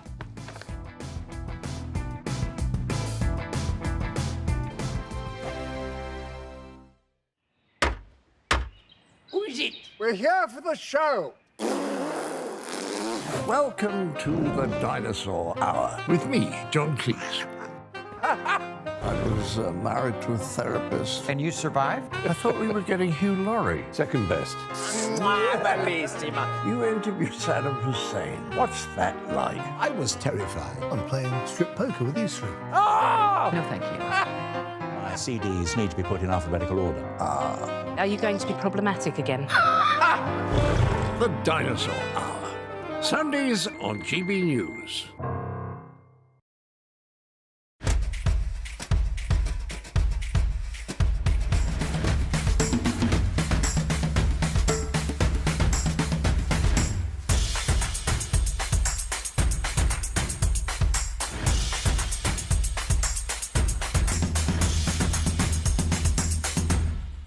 Wake up to the headlines with Headliners every morning at 5 a.m. We treat you to the day's biggest stories before anyone else, 7 days a week. You can catch up on everything you need to know before you've even had your kippers. Headliners every morning at 5 a.m. only on GB News, the People's Channel, Britain's news channel. GB News, unlike other broadcasters, isn't obsessed with the London-Westminster bubble. We think there's a nation beyond the M25, and that's why we talk about the issues that matter across the land. Join me on State of the Nation, 8 to 9 o'clock, Monday to Thursday, on GB News. Daisy's listening, and you should too. I think the most exciting bit for me is talking to people. People who I think are ignored often by the major news channels. We're going to give news they want to hear. There's a voice there that needs to be heard. I think there's a chance here for a diversity of opinion to be expressed, which you don't find elsewhere. It's really exciting. We don't hold back. We're free to say how decisions that are taken here affect us all around the country. Only on GB News, the People's Channel, Britain's news channel. There's only 3 people you can trust in life. Your doctor, your lawyer, and your nana.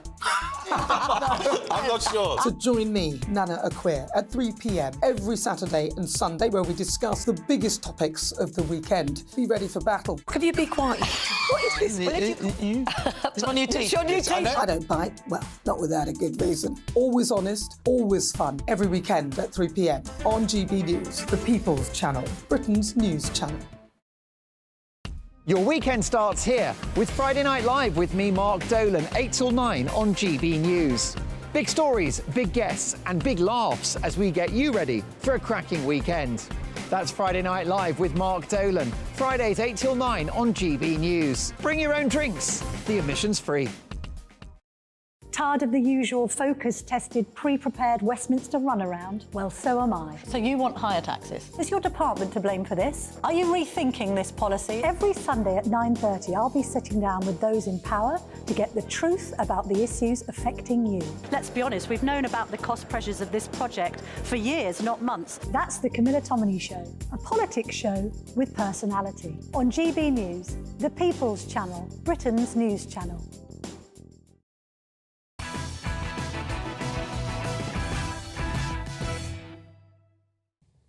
Victory. OK, now we can cross live to GB News reporter Adam Cherry with the latest from Nigel Farage in the I'm a Celebrity jungle. Adam, I think we might have some good news. Yeah, big news from the jungle, Patrick. Nella Rose has become the next person to leave the jungle. So Nigel has survived another day in camp. It is Nella who is going home today.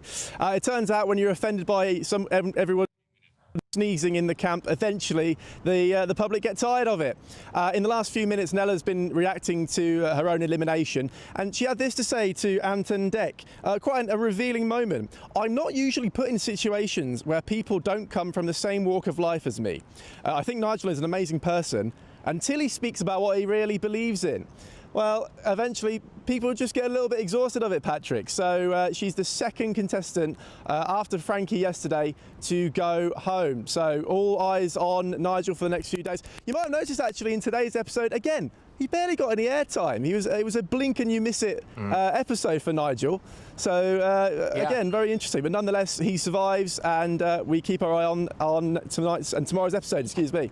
Yeah, absolutely. And he might not have got much airtime, but Adam, a little birdie tells me that, yeah, in light of Nigel not doing any Bush Tucker trials and not doing anything like that, you were thinking of doing something. Am I right here? What's going on? Sorry, Patrick, could you just repeat that again for me? I couldn't quite hear you. Say that again. I think you were thinking. I think you were considering taking part in some kind of Bush Tucker trial yourself, weren't you? I was, yes, Patrick, absolutely. And if I can just get my prop over here to me now, Nick behind the camera is gonna feed it to me. Now this is live. This is right in front of you. So here we go. We're gonna eat a creepy crawly live on camera. Yeah. This is a cricket. Here we go. Lovely stuff. I've heard these are great delicacies. Oh, he's gone for it, the lad. He's gone for it. He's chewing away for it. It looks awful. Dry, I think, isn't it, Adam? Oh, Dry. my... Yeah? That was delicious. Fantastic. Good stuff, mate. Fantastic. Yeah, you win no stars for the camp, and it's only come at the expense of your own dignity on national television. Adam Cherry there, ladies and gentlemen. A man with quite literally nothing to lose. Adam, I will see you later on. Thank you very much. Oh, there we go. Now, back in Blighty, a new poll has shown that Rishi Sunak at his lowest satisfaction rating. Can I just say, hang on a minute, faith restored in the British public. Nella, off you pop. This Gen Z stuff about being permanently offended by everything and being so self-entitled, even down to deciding that the best thing for the camp would be to get rid of the two people who know how to cook and put them on pot washing duty so she could, you know, square a grudge with Fred and with Nigel. I just think, yeah, this is what happens, right? This is what happens when, you know, kind of entitled, closeted Gen Zers meet the real world. So well done, British public. Nigel survives another day. Back in Blighty, a new poll has shown that Rishi Sunak at his lowest satisfaction rating to date. He's refused to rule out the possibility of Nigel Farage joining the Tory party when he comes out of the jungle. This comes after political stalwart Stanley Johnson insisted that the former UKIP leader could help turn around the party's flagging fortunes. So with Nigel's I'm a Celeb stint continuing for another day at least, I caught up with the Tory MP Jonathan Gullis earlier and asked if GB News' very own Brexit broker could be the man to save the future of the Conservative Party. Lots to talk about Nigel Farage joining the Conservative Party. Do you think he should? I'd love to see it, Patrick, personally. I think Nigel has an awful lot to offer. Number one, he is a big voice on the key issues like immigration that we know are a huge number one, and if not number two issue for Conservative voters, particularly those in 2019, and particularly those in the red wall like Stoke-on-Trent, Kidsgrove and Talk that I'm proud to serve. Secondly, I think he's actually an asset across the blue wall and the red wall. In essence, he's able to communicate in a way that many politicians aren't able to, probably no one closer to having the ability other than Boris Johnson to be able to get a message across clearly and concisely. So I really do hope that he comes forward and he joins, and I'd be very happy to welcome him. I mean, it sounds like you think he might make quite a good leader. Look, I like Nigel a lot, and of course, if he wants to become leader of the Conservative Party, he's got a long way to go. Got to become a member, got to find a constituency, run to be elected. He's then got to get through the first round of electorate, which is the party MPs, and then he's got to win the membership. Although I think that would probably be an easier one than the MPs round, personally. But I've certainly got no gripes about Nigel, as I say, joining the Conservative Party. But I also respect the fact that we've got Rishi Sunak as the leader of our party right now. Okay. I mean, would you like to see him maybe even not as Prime Minister, but in a couple of other positions there? You mentioned migration, for example. We've seen today with James Cleverly saying he'd be quite happy to see net migration reduced by 300,000. I mean, I think that would still put us at around the 372,000 a year mark. I think it's fair to say that Nigel wouldn't settle for that kind of stuff. How would you feel about that? Well, look, first of all, I'd be delighted with the fact that James Cleverly has announced the announcements he made today, the New Conservatives, which I co-founded with Danny Kruger and Miriam Cates, but a 12-point plan. Some of those have been adopted by the government today, so I'm glad to know that we're being listened to in that regard. But of course, we can't allow 300 plus still to be net migration. We do need to actually deliver on the tens of thousands, and maybe, just maybe, the Conservatives put Nigel Farage in the House of Lords, and we've now got Lord Cameron as Foreign Secretary, so I've got no issue with Lord Farage as Home Secretary in the future or in any other department if that was an easier way to get him into government quicker, because I think he would take no nonsense, he would take no prisoners, he would call out the civil service for what they are at times, which are blockers to actual government policy, and make sure that we deliver on the priorities of the British public. You mentioned that there might be a bit of pushback when it comes to becoming leader of the Conservative Party, mainly from Conservative MPs. Why do you think that is? I think it's fair to say, Patrick, that the One Nation caucus in the Conservative Party is probably the largest caucus within the Conservative Parliamentary Party.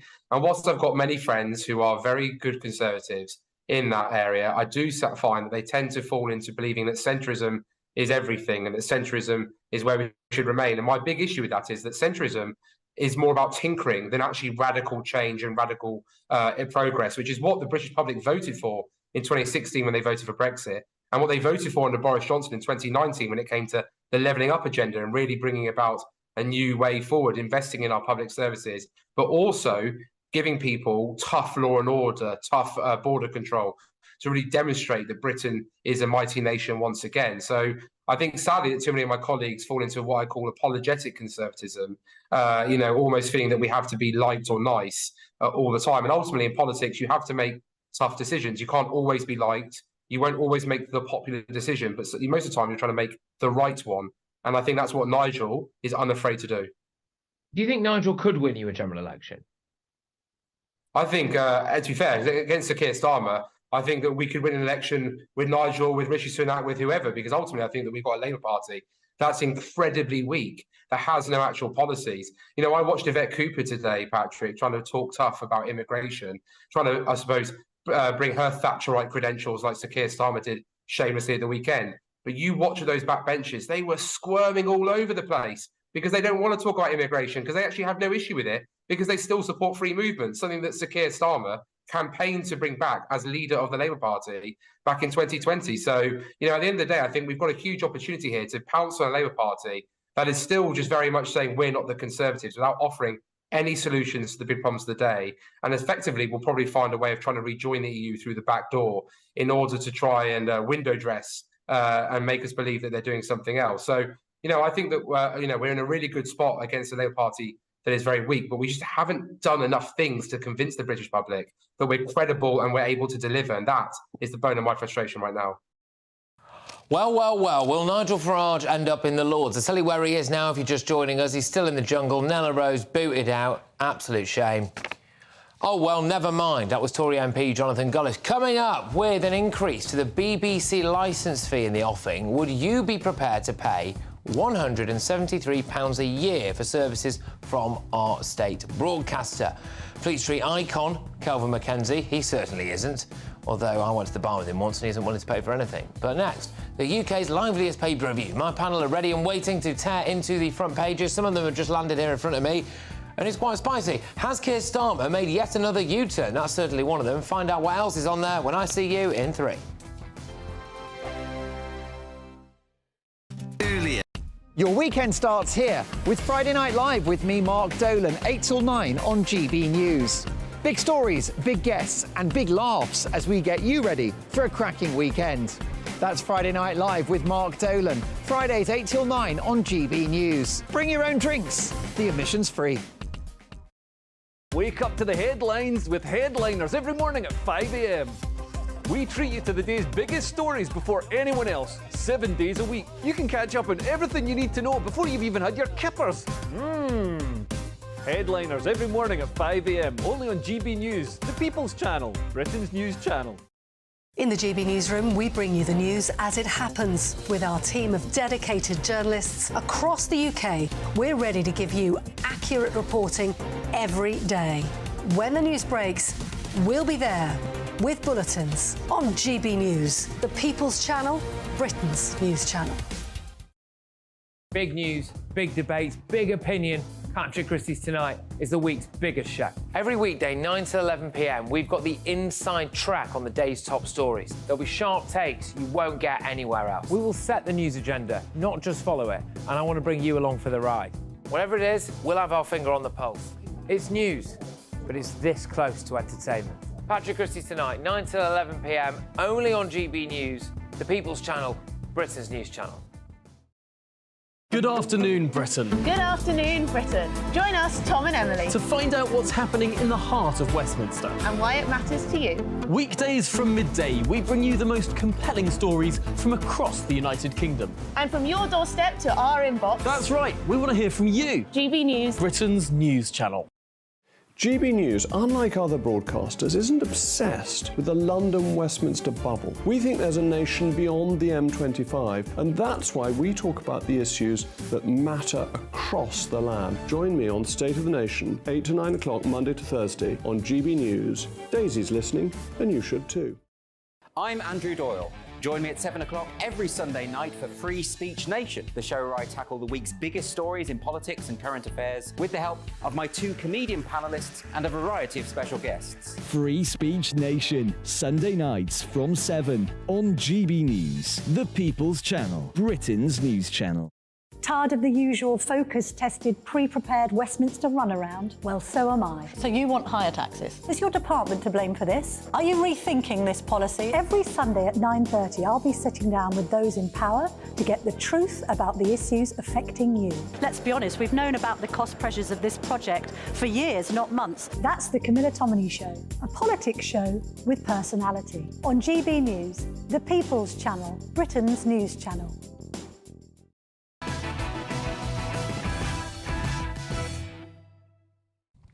Let's bring you tomorrow's News Tonight now in the most entertaining paper review anywhere on telly. The very first front pages have just been delivered in my press pack. We go in with the Metro. Rishi raises the bar. Tories fight net migration crisis. Earn £38,700 or no visa. Care staff can earn less but cannot bring families. New Rwanda deal promised by spring to stop Channel boat. And tomorrow I will have a big update for you on that Rwanda plan. We go to the Express now. Tougher rules will slash migration by 300,000.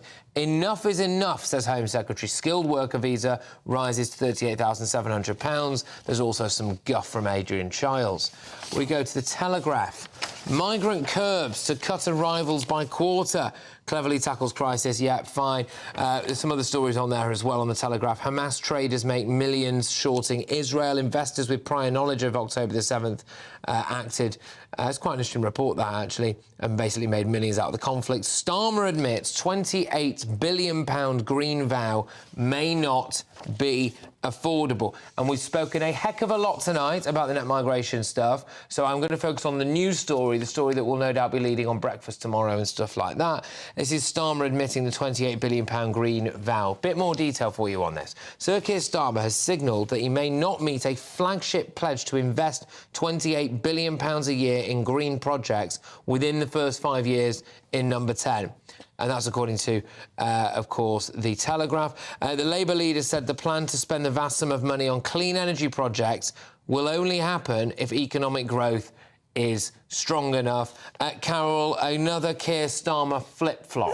This is par for the course for Mr Flip-Floppy. What he does is he puts a policy out there, he gauges what the reaction's going to be to it, and if it's not very good, and people have made it really clear in this country that while they support green policies, they do not support the kind of money that Labour and the Tories had said they were going to spend. So, of course, he's just adjusted his policy now. This is what he always does. He did the same about nationalisation. He does it with every policy. It's why he's called Mr Flip-Flop. You know, he's only saying this because he's trying to gauge the public mood on every subject, and this is the subject that really, really annoys people. So, you know, but their fiscal policy, Labour's fiscal policy, is spend. That's what he said 6 months ago. I mean, Benjamin, it's beyond a joke now. It's just beyond a joke. Everything he says, he then comes out and does the opposite of it. It's ridiculous. What's the matter with your face? His face has gone weird. What's happening? It's the wind What's the matter with your face? Finally had a stroke at the nonsense looks like on this show. Look, Carol says his policy is spend while criticising him for saying he won't spend. I'm sorry, 6 months ago he said his policy was it's a question. All right, look, it's a question of credibility. Now he's saying. Exactly, it is a question of credibility. Now he's saying he's not going to turn the spending taps on because he knows that's what frightens people. It is a question of credibility.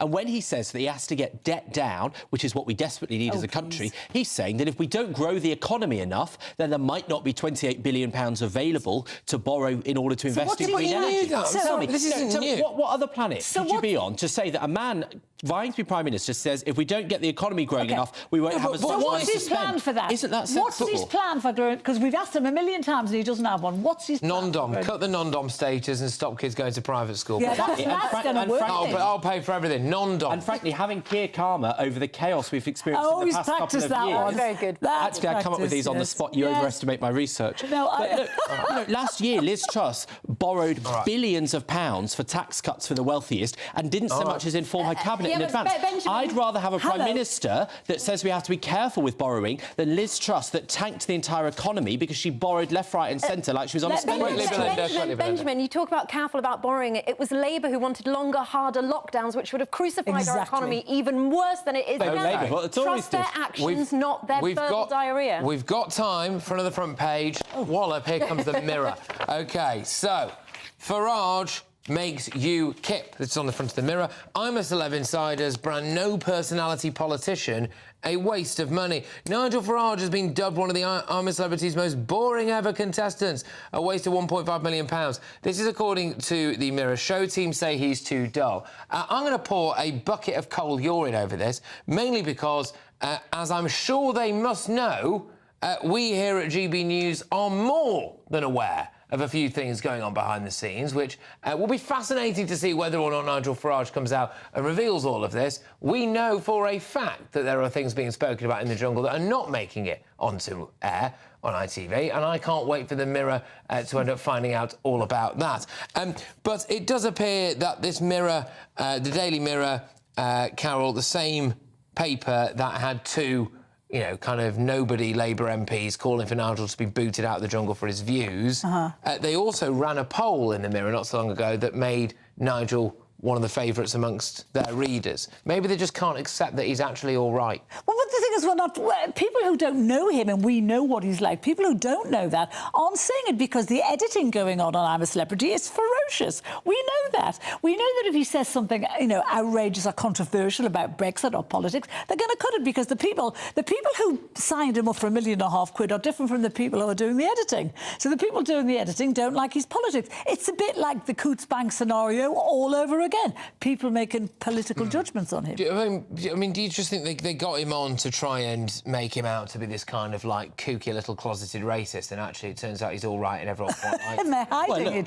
Farage cost them a fortune with promises of a great future, and it turned out to be useless. It's Brexit all over again. Oh, please! But Belinda, what do you make of this? Of these calls that Nigel simply being given airtime on ITV, right? It's so dangerous to the fabric of British society. People might see him and like him and vote for him, and we can't have that. You can't have anyone with common sense policies being listened to, and that is why that left us so scared. But I've been watching I'm a Celeb, and it's very clear that a lot of the contestants have their personal stories aired. I've heard all about Joseph's life and Sam's life, but Nigel, I never hear about anything to do with him because he's never given the time God, you're or the so credit. paranoid. They literally paid the bloke £1.5 2.5 million quid to be on the show, and you still think it's a conspiracy He to has hide no him. control over the edit. Is there anything these people can do to satisfy your lust for Nigel Farage? Benjamin, he is a very charismatic and very, very funny man. We all know that. He's an absolutely brilliant politician and a great, presenter.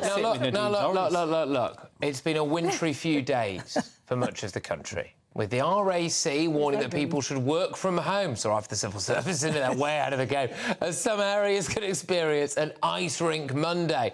That's a warning that these unlucky adventurers didn't pay any attention to. Watch this.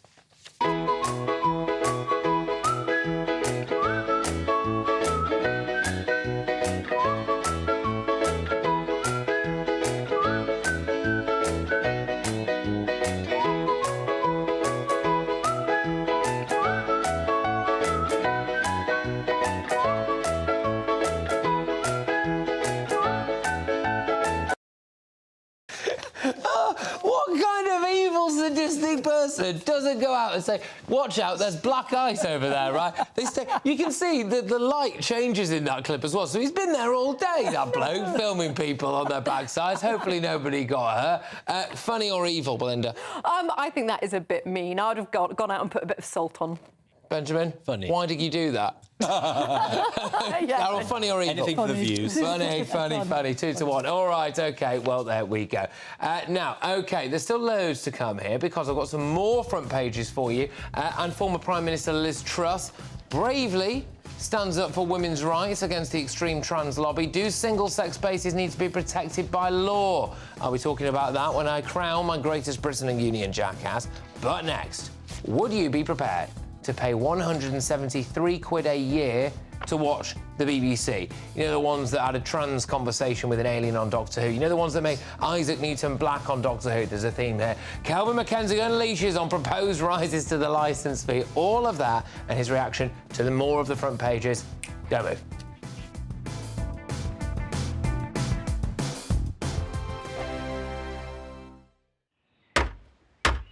Who is it? We're here for the show. Welcome to the Dinosaur Hour with me, John Cleese. I was married to a therapist. And you survived? I thought we were getting Hugh Laurie. Second best. You interviewed Saddam Hussein. What's that like? I was terrified. I'm playing strip poker with you three. Oh! No, thank you. My CDs need to be put in alphabetical order. Are you going to be problematic again? The Dinosaur Hour. Sundays on GB News. Tired of the usual focus-tested, pre-prepared Westminster runaround? Well, so am I. So you want higher taxes? Is your department to blame for this? Are you rethinking this policy? Every Sunday at 9:30, I'll be sitting down with those in power to get the truth about the issues affecting you. Let's be honest, we've known about the cost pressures of this project for years, not months. That's the Camilla Tominey Show, a politics show with personality. On GB News, the People's Channel, Britain's news channel. I think the most exciting bit for me is talking to people. People who I think are ignored often by the major news channels. We're going to give news they want to hear. There's a voice there that needs to be heard. I think there's a chance here for a diversity of opinion to be expressed, which you don't find elsewhere. It's really exciting. We don't hold back. We're free to say how decisions that are taken here affect us all around the country. Only on GB News, the People's Channel, Britain's news channel.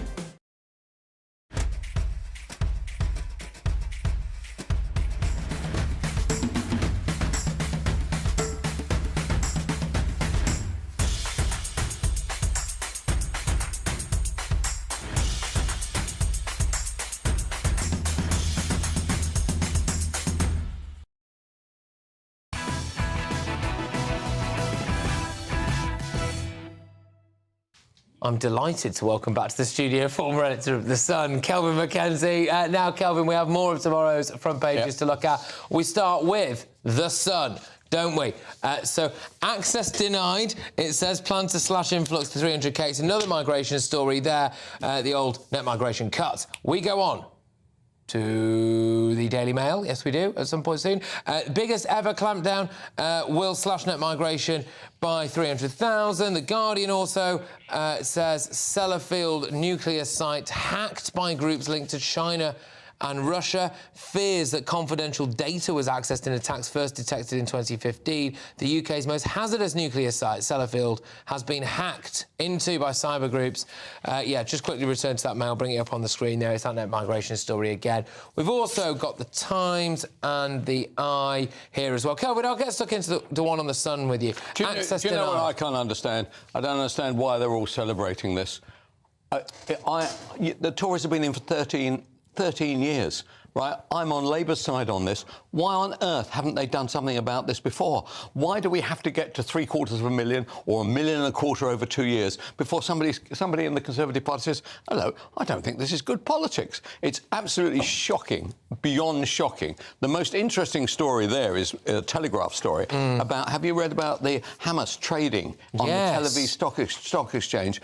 Now, that is beyond terrible. So somebody had inside knowledge within an investor and trading. Just before you go on, I'll recap. This is on the front of the Daily Telegraph tomorrow, OK? Hamas traders make millions shorting Israel. So go on. OK, so what they knew, somebody knew, either investors or the traders themselves, or somebody knew that this was going to happen. So what did they do? They shorted the stocks. Now, this is a way of renting something and then buying it back when it's lower. They knew that October the 7th was going to happen. They did it over a Jewish holiday when there was no financial news and no news of almost any kind. It's called Sukkot, S-U-K-K-O-T, right? They got on there. Now, so this research is done by two researchers from New York Law School and the Columbia Law School. It's a 60-page dossier. They said that they made somewhere around about 100 million US, right? They didn't identify, nor has anybody identified, who made this money, right? Whoever made the money, honestly, they are in the most incredible trouble. Were they to be I presume that they're not Israeli citizens, but there are. But who else would actually? Can you imagine? I cannot imagine. I've never read anything quite like that. Actually, it's beyond shocking. And the other major story, which I see is not on the front page, is that at least Rishi, he can be tough about things where nobody can fight back. So the BBC want to put up their licence fee from 159 to 173 or whatever it is, 15 quid. And so suddenly out comes the big, strong DCMS leader and says, we're going to stop this. And eventually it will be 5 or 6 quid. And, right. But they don't do anything strong, like, for instance, attack this 2 years ago, the 749,000 who were coming in. Honestly, this government is completely shot. And the only thing that I know is that, unfortunately for the Tories, not only are they going to get wiped out, is the reform for them. That party is likely to move up from, I see it's 11 points right now. My bet, when Nigel takes over, round about September, ahead of the November election, that number will go up to 18 or 19%. It will devastate the Tories. Let's just return to the BBC licence fee story that you raised there. So it will be inside the book of one of the papers tomorrow, probably. So it looks as though it's going to go up, yes, by about 15 or 16 quid. Why do you think that's not value for money? I mean, you know, inflation, they've got... I don't want to be taxed at all to watch television. If I want to watch Netflix or Apple, or I want to watch free-to-air, ITV, I'm a Celebrity, or something like that, that's fair enough. Nobody should be forced, with the threat of jail in the background, to actually pay for television. That day... Honestly, it was a great idea 50 or 60 years ago. It's a bit like the NHS. Great idea. Time has passed, right? We should be given the option. I would actually pay if it was subscription, right? After all, it works out around about £13 a month, doesn't it, at the moment? Right? And I might say, actually, that's not too bad value. I would like to make that decision. I like the BBC Radio. OK, fine. That's what I like. I'm prepared to pay for it. I don't want to be forced by the threat of jail to pay for something I don't want. One of the concerns for me with this is that you look at the kind of people who might struggle to pay this. You know, so let's say old age pensioners, right? People like me, yeah. And people like you, I would pity the magistrate, Kelvin, who decides that they're going to send you down kicking and screaming. They get a good lecture before they go. Mr Mackenzie was seen spitting at the glass in the courthouse in the Weybridge area as they muzzled him and shackled him into cell block C. But, no, it's, you know, bless them. You know, I don't want to generalise too much here, but, you know, Dorothy at number 42, who's maybe in her 80s or 90s, who isn't doing that well financially, who turns the telly on for a bit of company in the day, you know, she's the one who's drugged before a magistrate with all this. It just seems wrong. You know, it's completely wrong and should end. And what I can't understand, why don't the Tories do themselves a favour and say, we're going to turn you into a subscription model? And actually, the Director-General has said we would do well under those circumstances. It's not as though they're going to be financially damaged. They wouldn't take less revenue than they do right now. So why don't they say, the world has changed, the BBC is going to change, we're still going to try and play back down the middle if it's at all possible? I think it would make them, possibly force them into a situation where they wouldn't necessarily feel as comfortable doing what many people would regard as being complete and utter nuttery, like the Doctor Who trans-alien stuff, or, you know, we've got a Black Isaac Newton now, and all of these things. You know, there's nothing inherently wrong with that, but it just seems to be a push towards a certain type of incredibly woke ideology. Maybe they couldn't get away with that if they were forced to stand on their own 2 feet in the open market. Well, that's possible. OK, let's deal with one last point. Yep. Nella Rose being kicked out. Yes. Right? And Nigel's still there. So despite all the criticism, the truth about the matter is the beating heart of Britain lies with Farage and not with Nella. So you don't buy what's on the front of the Mirror, which is that Farage is a snooze fest and everyone's turning off. That's on the front of the Mirror, the same paper that on Friday had 2 Labour MPs saying that they needed to get him out of the camp. They're also the same paper that ran a poll showing that he was actually very popular with their readers. Yeah, I think the truth about the matter is the Daily Mirror has been wrong about almost everything for my entire career, and so they'll be wrong about that. Nigel Farage turns out to be the beating heart of I'm a Celebrity viewers anyway. And Nella Rose, who seemed to aggravate everybody, I don't know why she wanted to have a row with Nigel, I'm sure there's a good reason for it, turned out to be we'd rather do without you. She actually came out, apparently when she came off air, she came out and said she quite liked him, from what I can gather. So, yeah, there is a bit of that. Frankie Dettori also has come out and was asked about Nigel Farage and said he's a great guy one-to-one. It's almost like there's a bit of a theme here, isn't there? Well, there is, but Nella Rose's agent is a friend of mine called Jonathan Shalit, and I'm sure he would have said to her, Nella, play the good card here. Don't say anything controversial. Jonathan Shalit is Nella Rose's agent? Yeah.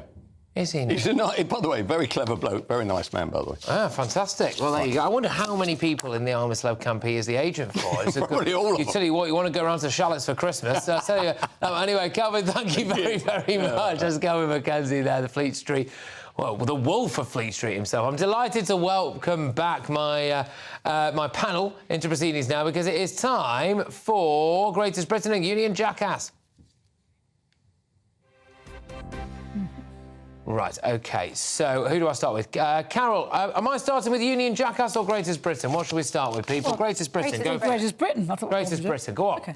So mine is Liz Truss for introducing a draft law that will ban biological males from entering single-sex spaces, and it will prevent children from changing gender. She's bringing forward a private member's bill that will propose single-sex spaces are protected by law, and trans women can't enter areas like female toilets and changing rooms. More importantly, it would prevent youngsters under 18 taking hormones that could change their bodies forever. OK, we're off to a strong start, and Belinda likes it. Benjamin, your Greatest Britain? My Greatest Britons are the Lionesses. I went to Wembley Stadium on Friday night. I thought Wembley had been built for the Spice Girls reunion, but apparently they also do football there. And I watched them beat the Netherlands, and honestly, I hadn't been to a football match since I was about 10, but they were absolutely fantastic. Benjamin, did you ever play football? What position? I was on the primary school football team. You were you? And I bet you get kicked off on game 2. Alderley Edge Primary had never seen such talent. Yes. No, which is remarkable, given that loads of footballers' kids go there. But anyway, right, go on, Carol. Sorry, not Carol. Belinda, sorry. We don't want her twice. Look, mine is a learner driver who made the papers today for passing, I don't know if it's a man or a woman, they're unnamed, their test, theory driving test for on the 60th go. And I just think they deserve a mention, because that's commitment. I failed my test twice and then never tried again. They shouldn't be on the road. All right, but I think never give up. If at first you don't succeed, try again. Today's Greatest Britain is the complete and utter numpty who passed their driving, their theory test on the 60th attempt. There we go. Yeah. Right, we're going to have to rattle through this now. Carol, Union Jackass. Keir Starmer, there's nothing this man won't say to get elected, and this weekend he's saying how fantastic Margaret Thatcher is because he wants the votes of the people who admire her. He's a coward and he's a dummy and he's a hypocrite. And anyway, that's it. All right, strong stuff. Benjamin, who's your Union Jackass? Mine's Cardiff University Students' Union, because last week, they said they should teach students to spot lies and propaganda from Israel and then intimidated Jewish students from speaking on that motion being debated. I just thought it was a deplorable reflection on those students, and those Jewish and Israeli students to know that most of us back them. Yeah, well, quite, yes. Belinda. Mine is David Lammy for saying when and if he gets into power, his first top priority will be to forge closer ties with the EU in the dark corridors of Brussels. David Lammy, get off your knees and stop selling the country out to a undemocratic cartel. Why is it There we go. Right, today's winner of the Union Jackass is Sir Keir Starmer, and I feel vindicated because he's on the front of the Telegraph tomorrow with potentially yet another flip-flop, this time over 28 billion quid's worth of green stuff. This has been Patrick Christys tonight. Thank you, everybody. See you tomorrow at 9. Mwah. A brighter outlook with Box Solar, sponsors of weather on GB News.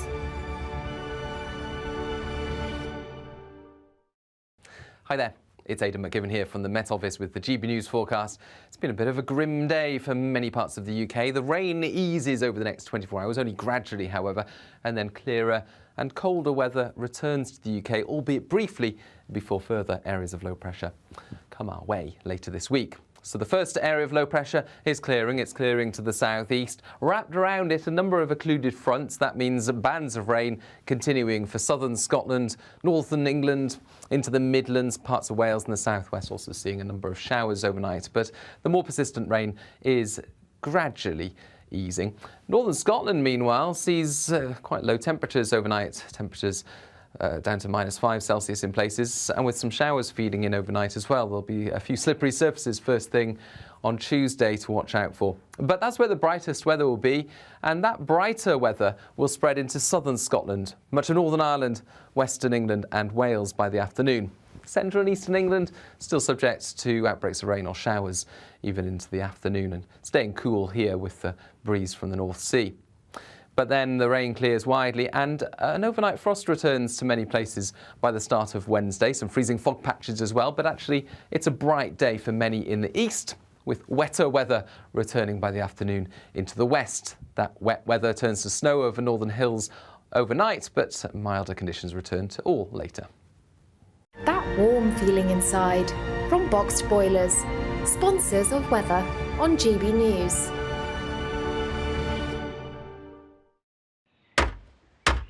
Who is it? We're here for the show. Welcome to the Dinosaur Hour with me, John Cleese. I was married to a therapist. And you survived? I thought we were getting Hugh Laurie. Second best. You interviewed Saddam Hussein. What's that like? I was terrified. I'm playing strip poker with these three. Ah! No, thank you. My CDs need to be put in alphabetical order. Are you going to be problematic again? The Dinosaur Hour. Sundays on GB News.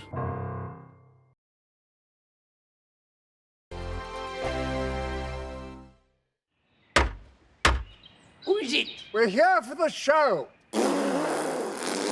Welcome to the Dinosaur Hour with me, John Cleese. I was married to a therapist. And you survived? I thought we were getting Hugh Laurie. Second best. You interviewed Saddam Hussein. What's that like? I was terrified. I'm playing strip poker with these three. Ah! No, thank you. My CDs need to be put in alphabetical order. Are you going to be problematic again? The Dinosaur Hour. Sundays on GB News.